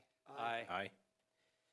Move on to item 5.9, approval of medical detective, project Lead the Way, gateway course for middle school. Dr. Savko. I'm excited to present this one. In 2010, the Sierra Sands Unified School District approved the implementation of Project Lead the Way, PLTW middle school program, Gateway to Technology, comprised of 5 independent units at that time, design and modeling, automation and robotics, flight and space, science of technology, and magic of electrons. The PLTW Middle School program is now under the umbrella of Gateway courses, which have expanded to 10 units, which include app creators, computer science for innovators and makers, energy and the environment, green architecture, and medical detectives. PLTW curriculum courses address both Content Area California Common Core State Standards and Career Technical Education Standards for California. All courses use project-based learning, use industry standard software and technology, and can be customized to meet the needs of students. Professional development is required for teachers, including a 2-week summer training and follow-up online training and support throughout the year. To expand the variety of middle school electives, enhance the vertical career technical education pathways, and the implementation of PLTW Gateway courses, the district would like to offer a medical detectives course in the 2022-23 school year. In the semester-long medical detectives course, students play the role of real-life medical detectives as they analyze genetic testing results to diagnose disease and study DNA evidence found at a crime scene. They solve medical mysteries through hands-on projects and labs, investigate how to measure and interpret vital signs, and learn how the systems of the human body work together to maintain health. Due to the PLTW proprietary restrictions, a course outline is not available to distribute outside of the My PLTW platform. The course is comprised of 3 core lessons: disease detectives, mysteries of the human body, and outbreak. Each lesson is comprised of project-based activities and an assessment of lesson objectives. Financial implications include the cost of teacher professional development and related travel expenditures and PLTW curriculum and instructional materials. Professional development costs will be funded by Title II, or Educator Effectiveness Grant funding, and curriculum and instructional materials will be funded through the general fund. It's recommended that the Board of Education approve the middle school PLTW Gateway course, Medical Detectives, as presented. Move the recommended action. Second. A motion second. Any question from the board? Yeah, are they going to call this NCIS Murray Monroe? Right, Perhaps. perhaps. I just have one question. You know, it's proprietary, but do the parents get to see the curriculum before the course? I mean, Well, it's like, yes, there's a true fact. In order for me to see it, I had to sign a non-disclosure act, like an NDA. So we can allude to it, yes, it'll be available to the parents, but kind of in a limited way. I don't know how else to say it, so that the proprietary nature of the content isn't like put out there on the internet or in like a public agenda. so you think once you buy it, you get the stuff, but I guess not. Okay. Any more questions? All in favor say aye. Aye. We'll move on to 7.0, Policy Development Review. 7.1, Approval Revision to Board Policy 5127, Graduation, Promotion, Ceremonies, and Activities. Dr. Savko. Per the California School Boards Association's Policy Maintenance Communication, Board Policy 5127, Graduation, Promotion, Ceremonies, and Activities, has been updated to reflect graduation participation criteria, graduation honors and awards criteria, graduation attire, including Assembly Bill 1248, which permits students to wear tribal regalia or recognized religious or cultural adornments to the cap and gown, unless the district determines that an item is likely to cause substantial disruption of the ceremony, and also disciplinary considerations. There's a lot to summarize here, so bear with me. A summary of the revisions is as follows. At the discretion of the superintendent or designee, a student who will complete graduation requirements during the summer may be allowed to participate in graduation exercises without receiving a diploma. High school students who have passed a high school equivalency test or the California High School Proficiency Examination must also meet district graduation requirements in order to participate in graduation ceremonies. To honor superior academic achievement graduation ceremonies shall include recognition of valedictorians and salutatorians. Valedictorians and salutatorians shall be selected based on established criteria and procedures that use multiple measures of academic performance. The superintendent or designee may require graduating students to wear ceremonial attire, such as cap and gown, at the ceremony. Any graduating student who has completed basic training and is an active member of any branch of the United States Armed Forces may, at the student's option, wear a military dress uniform at the ceremony. Students shall be permitted to wear tribal regalia or recognized objects of religious or cultural significance as an adornment to the customary ceremonial attire, as long as the adornment does not cause a substantial disruption of or material interference with the graduation ceremony. Students who desire to wear such adornments shall seek permission from the superintendent or designee at least 14 days before the graduation ceremony. Students are expected to comply with district and school policies, regulations, and rules throughout the school session, including during graduation and related events. Students shall not be denied the privilege of participating in graduation ceremonies and activities except as discipline in cases of serious misconduct. In no event shall a student be denied participation in graduation ceremonies unless the principal or designee has informed the student and the student's parents, guardians of the misconduct and has given them an opportunity to respond. There are no financial implications. It's the superintendent's recommendation to approve revisions to Board Policy 5127, graduation, promotion, ceremonies, and activities as presented. Move the recommended action. Second. Any questions from the board? Dr. Howe? A comment of having participated in, as you all have, years and years of Bros graduations, but I've also been able to participate in graduations at, I believe, 5 other high schools. Yet held back Boroughs, times? no, it's just, no, because of, thanks, because of the different districts I've worked in, and every time, I've always been able to reflect that I think Boroughs does it the best that I've seen, and one of the aspects is the seriousness with which we honor the academic achievement and keep it as an academic ceremony. I know there's things here that we have to bring up to date with the education code, and there's, you know, we're bringing things up to date with this, but I also just wanted to recognize that Boroughs has done, I think, a fantastic job over the years, and there's several aspects to it, and part of it is recognizing and honoring the regalia and the meaning of the regalia. And that is one of the things that has set it apart and kept it so that it's a focus on academic achievement instead of people just turning it into a party in the middle of what's really a nice ceremony. I think a lot of that has been what we have done with the regalia. But it's also important to allow others to be able to have these honors. I wanted to recognize that it's been a really good ceremony, and compared to a lot of others I've seen, I think the way we handle the regalia is part of what makes it a really, really fantastic ceremony.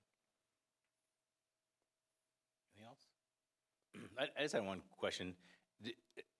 I don't remember us having valedictorian and salutatorians called out anywhere in the past. Is this new in the last 20 years? I don't think so.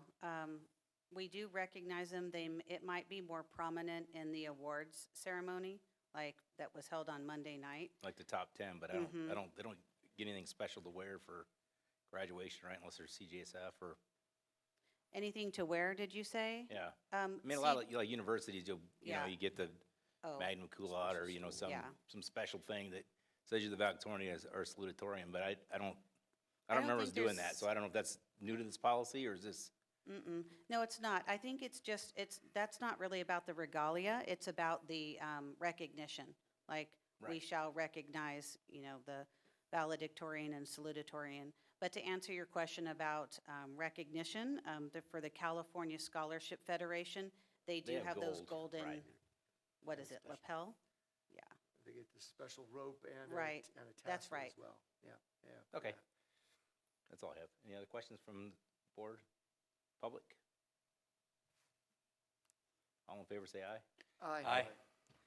Okay, we'll move on to Item 7.2, approval or revision of, sorry, Board Policy Administrative Regulation 6173, Education for Homeless Children, and the addition of Exhibit 1, explanation of decision related to eligibility, school selection, or enrollment.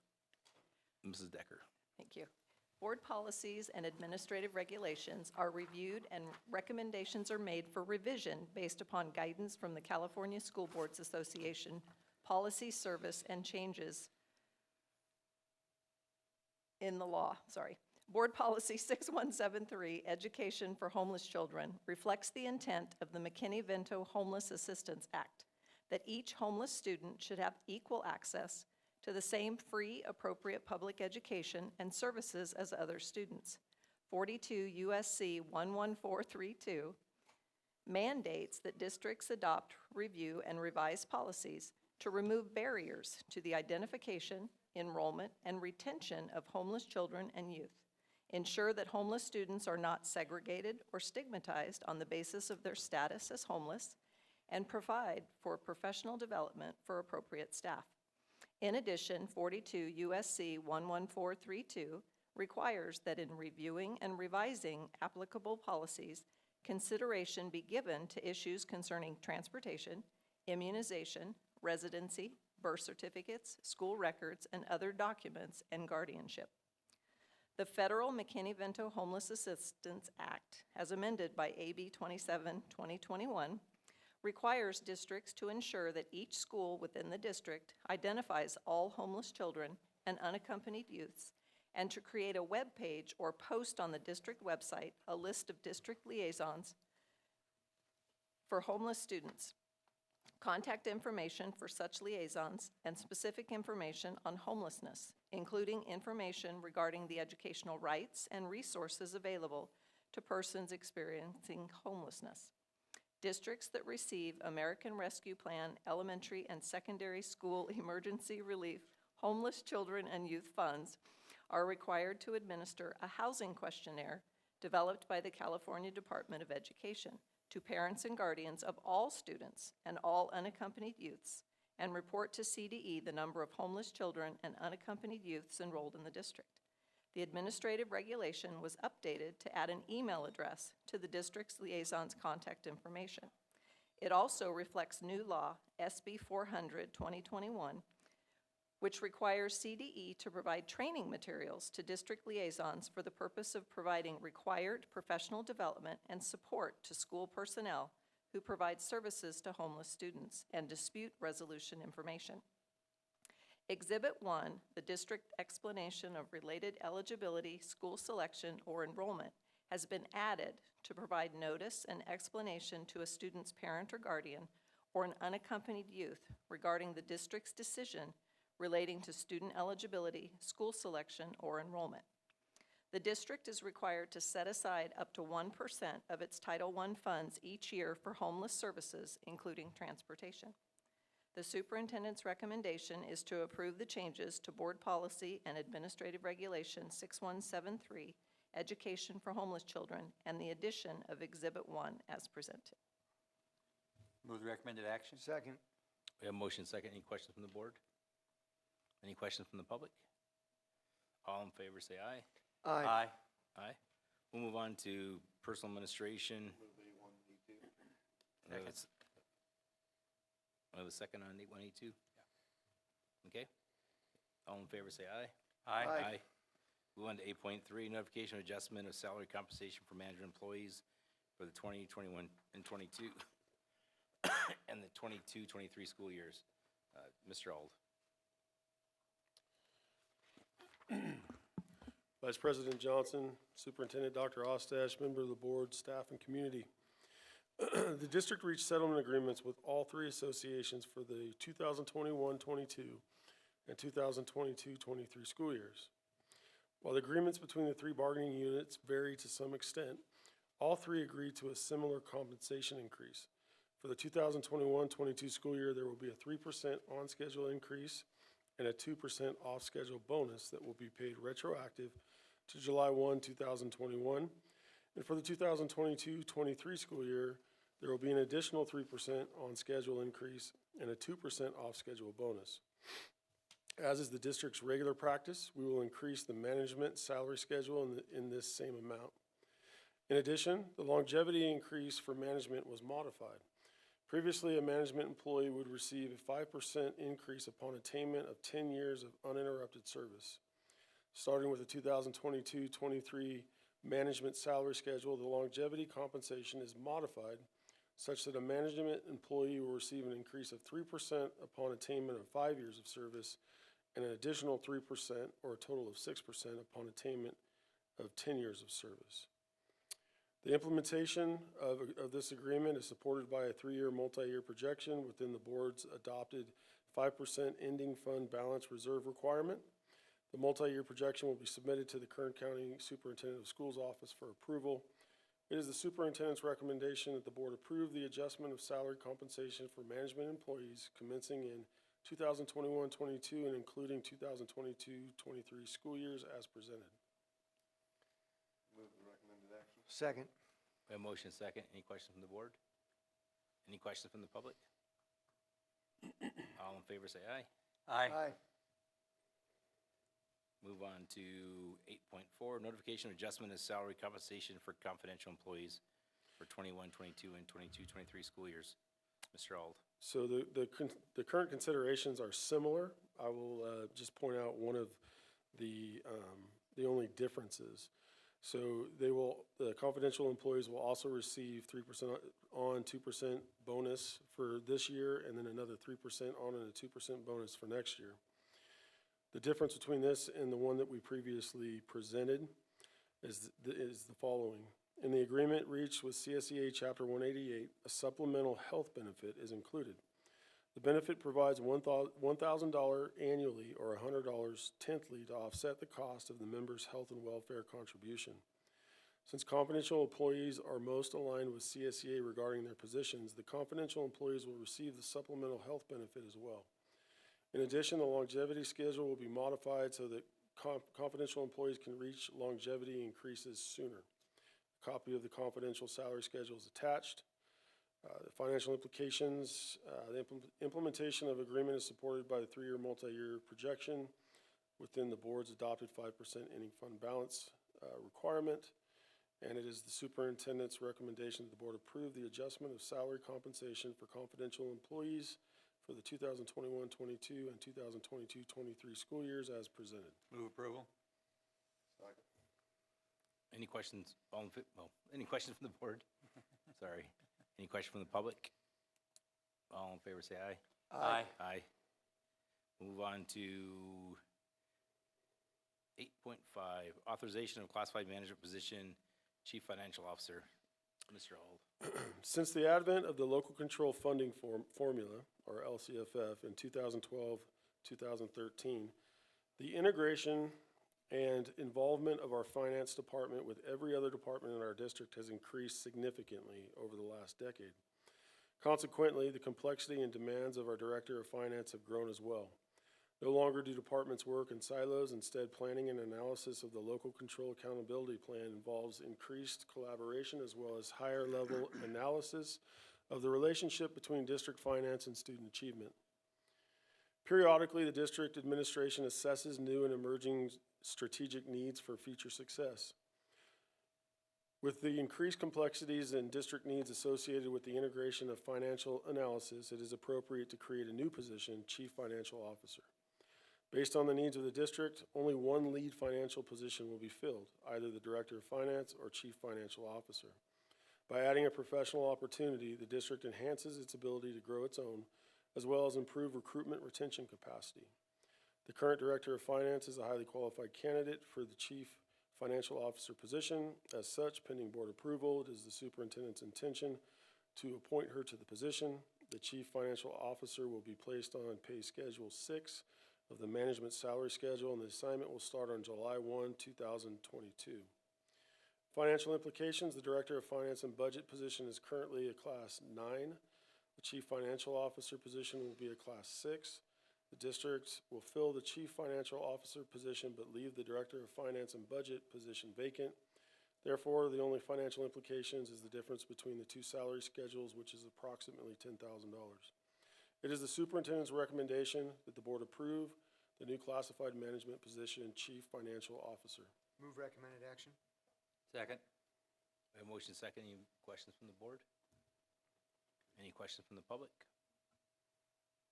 All in favor, say aye. Aye. So at this time, I'm going to stand up for a minute because we've been here for 2 hours and stretch our legs, and then we'll sit back down and continue the meeting. So if it's good with you guys, we can stand up, stretch for a minute. It's like, or go to the bathroom or whatever you need to do.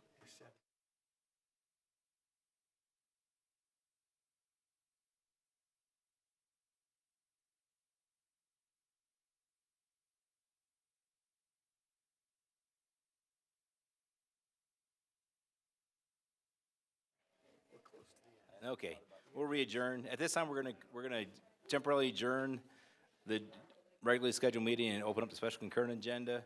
Any changes to the adoption of the agenda? No changes? Okay.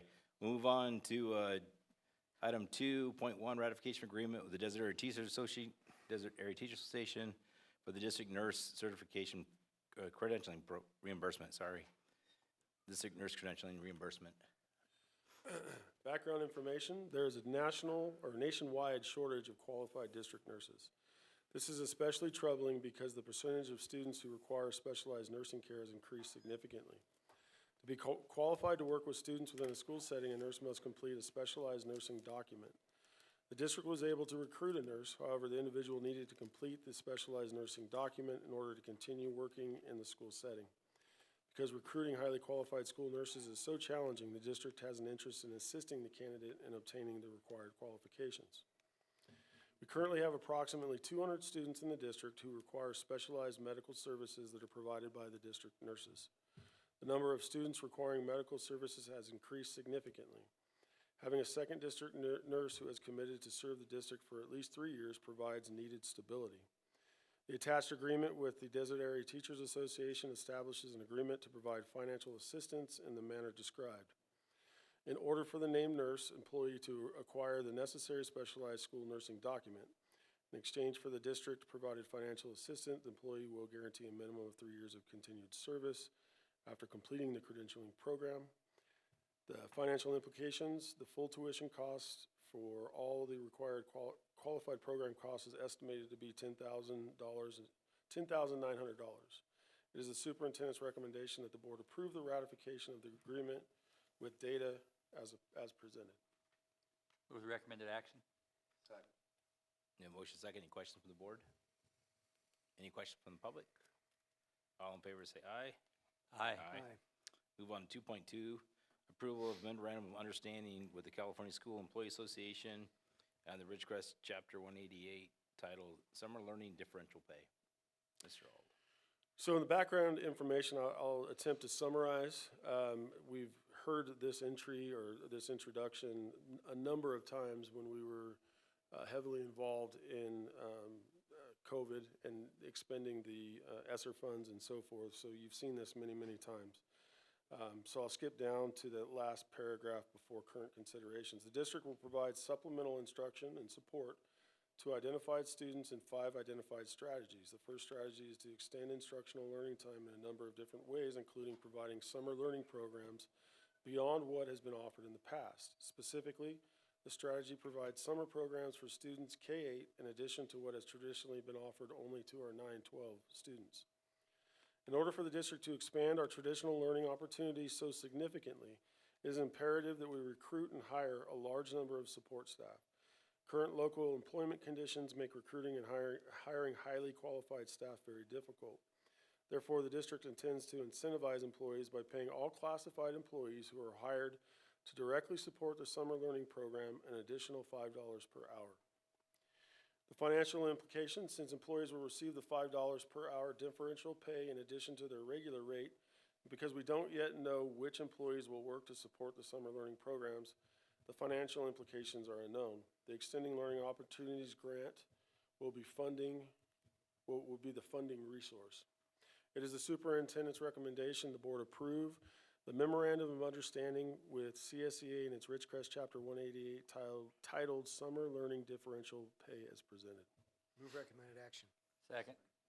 We have a motion and a second. Any questions from the board? Any questions from the public? All in favor, say aye. Aye. Aye. And move on to item 3, adjournment of the special concurrent. We'll reopen up the general meeting with 9.1 gifts to district. Mr. Hauk. Following gift was received. Altrusa International of IWV made a cash donation of $100 to be used for PBIS student rewards at Inyakern Elementary School. Donations provide support to the district and have a positive financial impact. So I move that we accept the gifts as described and send appropriate letter of appreciation. Second. We have a motion and a second. All in favor, say aye. Aye. Aye. Aye. We'll move on to 10.2, report to the board, private LTE project update. CTO Morrison. I'll give you a title. I heard that. Start calling Pam CFO Smith. Evening, Vice President Johnson, members of the board, Superintendent Dr. Ostash, staff and community. So it's been a couple of months since I've been up here to give you all an update, but I assure you we have been busy at work behind the scenes. If we remember the last time we were up here, we talked about all construction and configuration of the network was complete, and that we were going to enter into our testing and validation phase. That's what we've been working on the last couple of months, and I'd like to go over some of the results of those tests with you tonight and kind of give you an update on where we're at with our pilot program. So we've got an image here, and I'm going to have to pause for a second and kind of let you know what we're looking at here. This is an aerial view of the Ridgecrest area. One of the things you'll notice are 3 large circles. There's the red one, the black one, and the purple. Those represent a 1-mile radius from each of our towers. So the red is the district office, the black is Las Flores, and the purple is Fowler. And the significance of the 1-mile radius is that anything that's within 1 mile of our LTE towers is easily connects to the network with a very simple in-home device. They call it an LTE gateway. It's just a simple device that plugs into an outlet, and you can set it on a table or a shelf or a windowsill, and it just connects to the network and makes it real easy to connect to it. Anything that's outside of that 1-mile radius requires what we call an outdoor unit, and so we are still working on outdoor units and kind of how we're going to deploy those. You know, one of the things we don't want to do is just hand this thing to the families and say, hey, you know, have fun climbing a ladder and attaching it. We want to be able to find a way that we can be able to provide that as more of a turnkey solution. So we've been playing with different kind of designs. We found that if you put it in a window that's facing a tower, you can hit those things that are outside that 1-mile radius. So we're still kind of working on designs of that. But for our pilot program and for our testing, we're really focused on that 1-mile radius. So that's why those are there. And then what you also notice is some blue markers and some red markers. The blue markers indicate where we did our testing all throughout town and got really good connectivity. And then the red markers indicate where we had some problem areas that we are addressing. So this is just kind of a zoomed in view of that same image. What I wanted to focus on is right there in the middle. You see those red markers there. Those are areas that are well within actually 2 of the 1-mile radiuses and should be covered.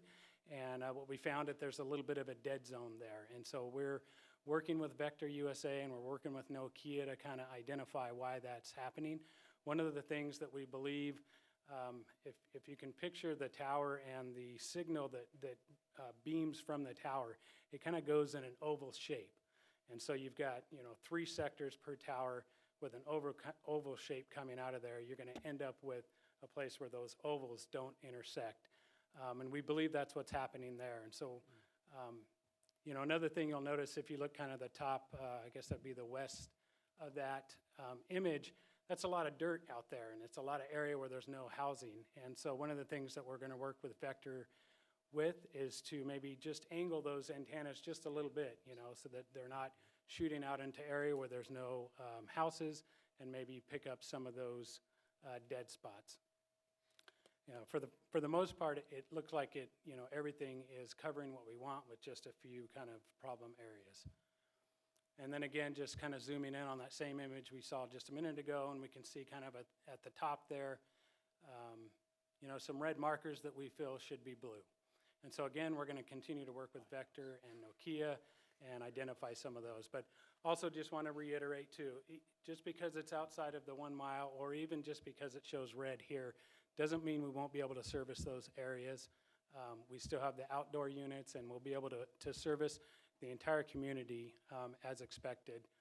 We're just at the point where we're fortunate enough to be nitpicky about it, and so we're going to try to get that dialed in as best as we can. The elevation is pretty much consistent on all those blue and red markers in that area that I'm seeing. Yeah, it is. So again, that's where we think maybe just, the angle of those antennas, yeah. Where's the purple? Those were, I got connection, but I wasn't happy with them. So that's kind of a note to me that, sure, there's a connection, but it needs to be better. And then here's the in your current area. So again, we've got a 1 mile radius there. The good news is you can see, at the north side of that, we're reaching well beyond the 1 mile. But then again, on the south side, you see some red markers down there that should be blue. And again, we'll continue to work on that and fine tune it. So the good news is that once we got through all of that testing and did all that, we were able to start our pilot program. And so at the beginning of this month, we sent out some invitations. You can see on the right there's a nice little flyer that we sent out, and we invited about 300 families to participate in our pilot program. The picture on the left there just kind of represents the target area that we targeted for the pilot program. We really wanted it to be, close to home, the district office there for our pilot. So we sent out about 300 invitations. We got about 15 responses. I'm sure it's probably because there's only a few weeks left of school, at that point, a month left. But that was actually good enough for us. It wasn't overwhelming, but it's enough that we've been able to start testing the system. We've got about 15 people on the system using it. That's allowed Mr. McGowan and myself to really analyze the data that's coming in, kind of make sure that the network is behaving the way it should, allowing us an opportunity to kind of look at some of our security mechanisms that we have in place and just make sure that everything's functioning. So far so good on that front. We're really excited to be doing that with the pilot program. That helps us to make sure that we'll be ready for a full launch in the fall. And that is our plan at this point as we continue to kind of fine tune some of those dead areas that we mentioned and look at a better design for those outdoor units and be ready for a full launch in the fall. And that is all I have for you this evening. I'd be happy to answer any questions you might have. Any questions from the board? I have a question. Go ahead. I just find this very exciting, and I just want to compliment Dr. Ostash and the entire staff, and at having the foresight to recognize when these special funds became available that we could benefit in a long-term way for our community. There are a lot of other ways that these dollars could have been spent that were just incidental and been behind us, and I just continually find myself impressed with the long-term benefit that has been put into the thinking to utilize these special dollars in a way that the district will benefit over and over and over again for years to come. I'm very grateful for that. Ms. Scott? Does one tower seem to be performing better than other towers, or are they all pretty much similar? They're all pretty much similar. Yeah, I think. Just in those different designs, if that made a difference at all. Yeah. No, they pretty much all operate the same. Again, just with some tweaks with some of those antennas, we'll get everything dialed in. But so far, so good. Do we intentionally not provide coverage on the base for spectrum management? Is that why we didn't do that? I mean, is that why we don't have, because I noticed that the base is not covered at all for all our military children. Was that intentional? In a sense, yes. So, the initial design was based on what we had available to us with our towers. We did build the one extra tower. Right. But, when we started this project, we actually had to speak with the base about whether or not it was, Yeah, spectrum management people, I'm sure they were concerned. yeah. And so, they've got a lot of stuff going on out there, and we didn't want to interfere with any of their stuff that they're doing. And so we just kept it within the community Okay, area. I just want to make sure that was an intentional, we didn't intentionally not provide services. but Right. That's a cool project. Yep. Okay, any other questions from anybody? So we'll move on to 11.1, approval of resolution 29/21/22, authorization the district to seek grant funding from the Eastern Current Air Pollution Control District for 2 replacement electric school buses. Good evening. Ms. Smith. So the primary goal of the lower emission school bus program is to reduce school children's exposure to both cancer-causing and smog-forming pollution. This has been accomplished by making funding available for either bus replacements or retrofits. While the program still provides some lower emission diesel buses, it is now incentivizing school districts to replace some of their fleet with electric buses. To continue to receive grant funding for replacing older high-emission buses in the district's fleet, the district has developed a plan to replace some portion of the fleet with electric buses. Sierra Sands has received notification from the Eastern Current Air Pollution Control District that we're eligible for 2 replacement electric buses this school year. It would actually be next school year. A condition of the funding is that the replaced school bus must be destroyed. The district will replace the following buses with electric buses, number 31 and 34. The Eastern Current Air Pollution Control District will pay up between $110,000 and $375,000 per bus, depending on funds available. We've been basically assured the $110,000, but there is another California grant program that's in play that the district may be eligible for additional funding, and we just haven't heard if we've been awarded that funding yet. The electric buses are approximately $425,000 each. It is the superintendent's recommendation that the board adopt resolution number 29/21/22, authorizing us to seek grant funding from the Eastern Current Air Pollution Control District for 2 replacement buses as presented. Second. A motion, a second. Any comments from the board? I just wanted to comment that when I first read the part about having to turn in, destroy 2 buses, and I looked at the age of those buses, I thought, yeah, we're really giving up a lot there, aren't we? 35-year-old buses. Just a quick question. I mean, electric buses, we do have a plan in place right now. We're moving forward with that. All right, what's the time frame? So for these SC&E so we have identified where we will put them, which is behind Sierra Vista Center. We actually have contracted with an architect for the plan. SCE has the responsibility to put in the initial infrastructure, and that's actually the long pole right now, is just waiting for that infrastructure to be completed. So we're hoping to have it, now the 15 buses would be over the next 7 years, but we should have 4 next school year, and we're hoping to have the charge capability at that location by the next school year. We did temporarily buy 2 portable charging units so that the 2 electric buses that we do have right now are able to be utilized. We just put them in at the maintenance yard on base and. Is that diesel generators or? Huh? No, they're electric. No, they're electric. But, That's where I was going towards. is Yeah. We're getting these, and what are we doing? How are we charging them? So we got So, thank 2 you. pretty temporary portable chargers that we installed over at the bus yard, and we're charging the electric buses that way until we have our yard completed. And when did the first 2 that you bought 6 months ago or a year ago show up? Soon? Within the last month and a half. We've been using, No, we just got them. Okay, Those we just got buses, 'em. we just got them within the last month and a half. The Okay. ones that we authorized, they take a long time to come. They build them once we put the order in. I just haven't seen any, or I probably can't hear them either because they're really quiet, They look like a regular bus, actually. but they're quiet. Yeah. Yes, Mr. Scott. Line up a field trip when they get going. Exactly. Take a bus ride. Yeah. Okay. Any more questions? All in favor, say aye. Aye. Aye. Okay, we'll move on to 11.2, adoption resolution 30/21/22, adoption of school fee.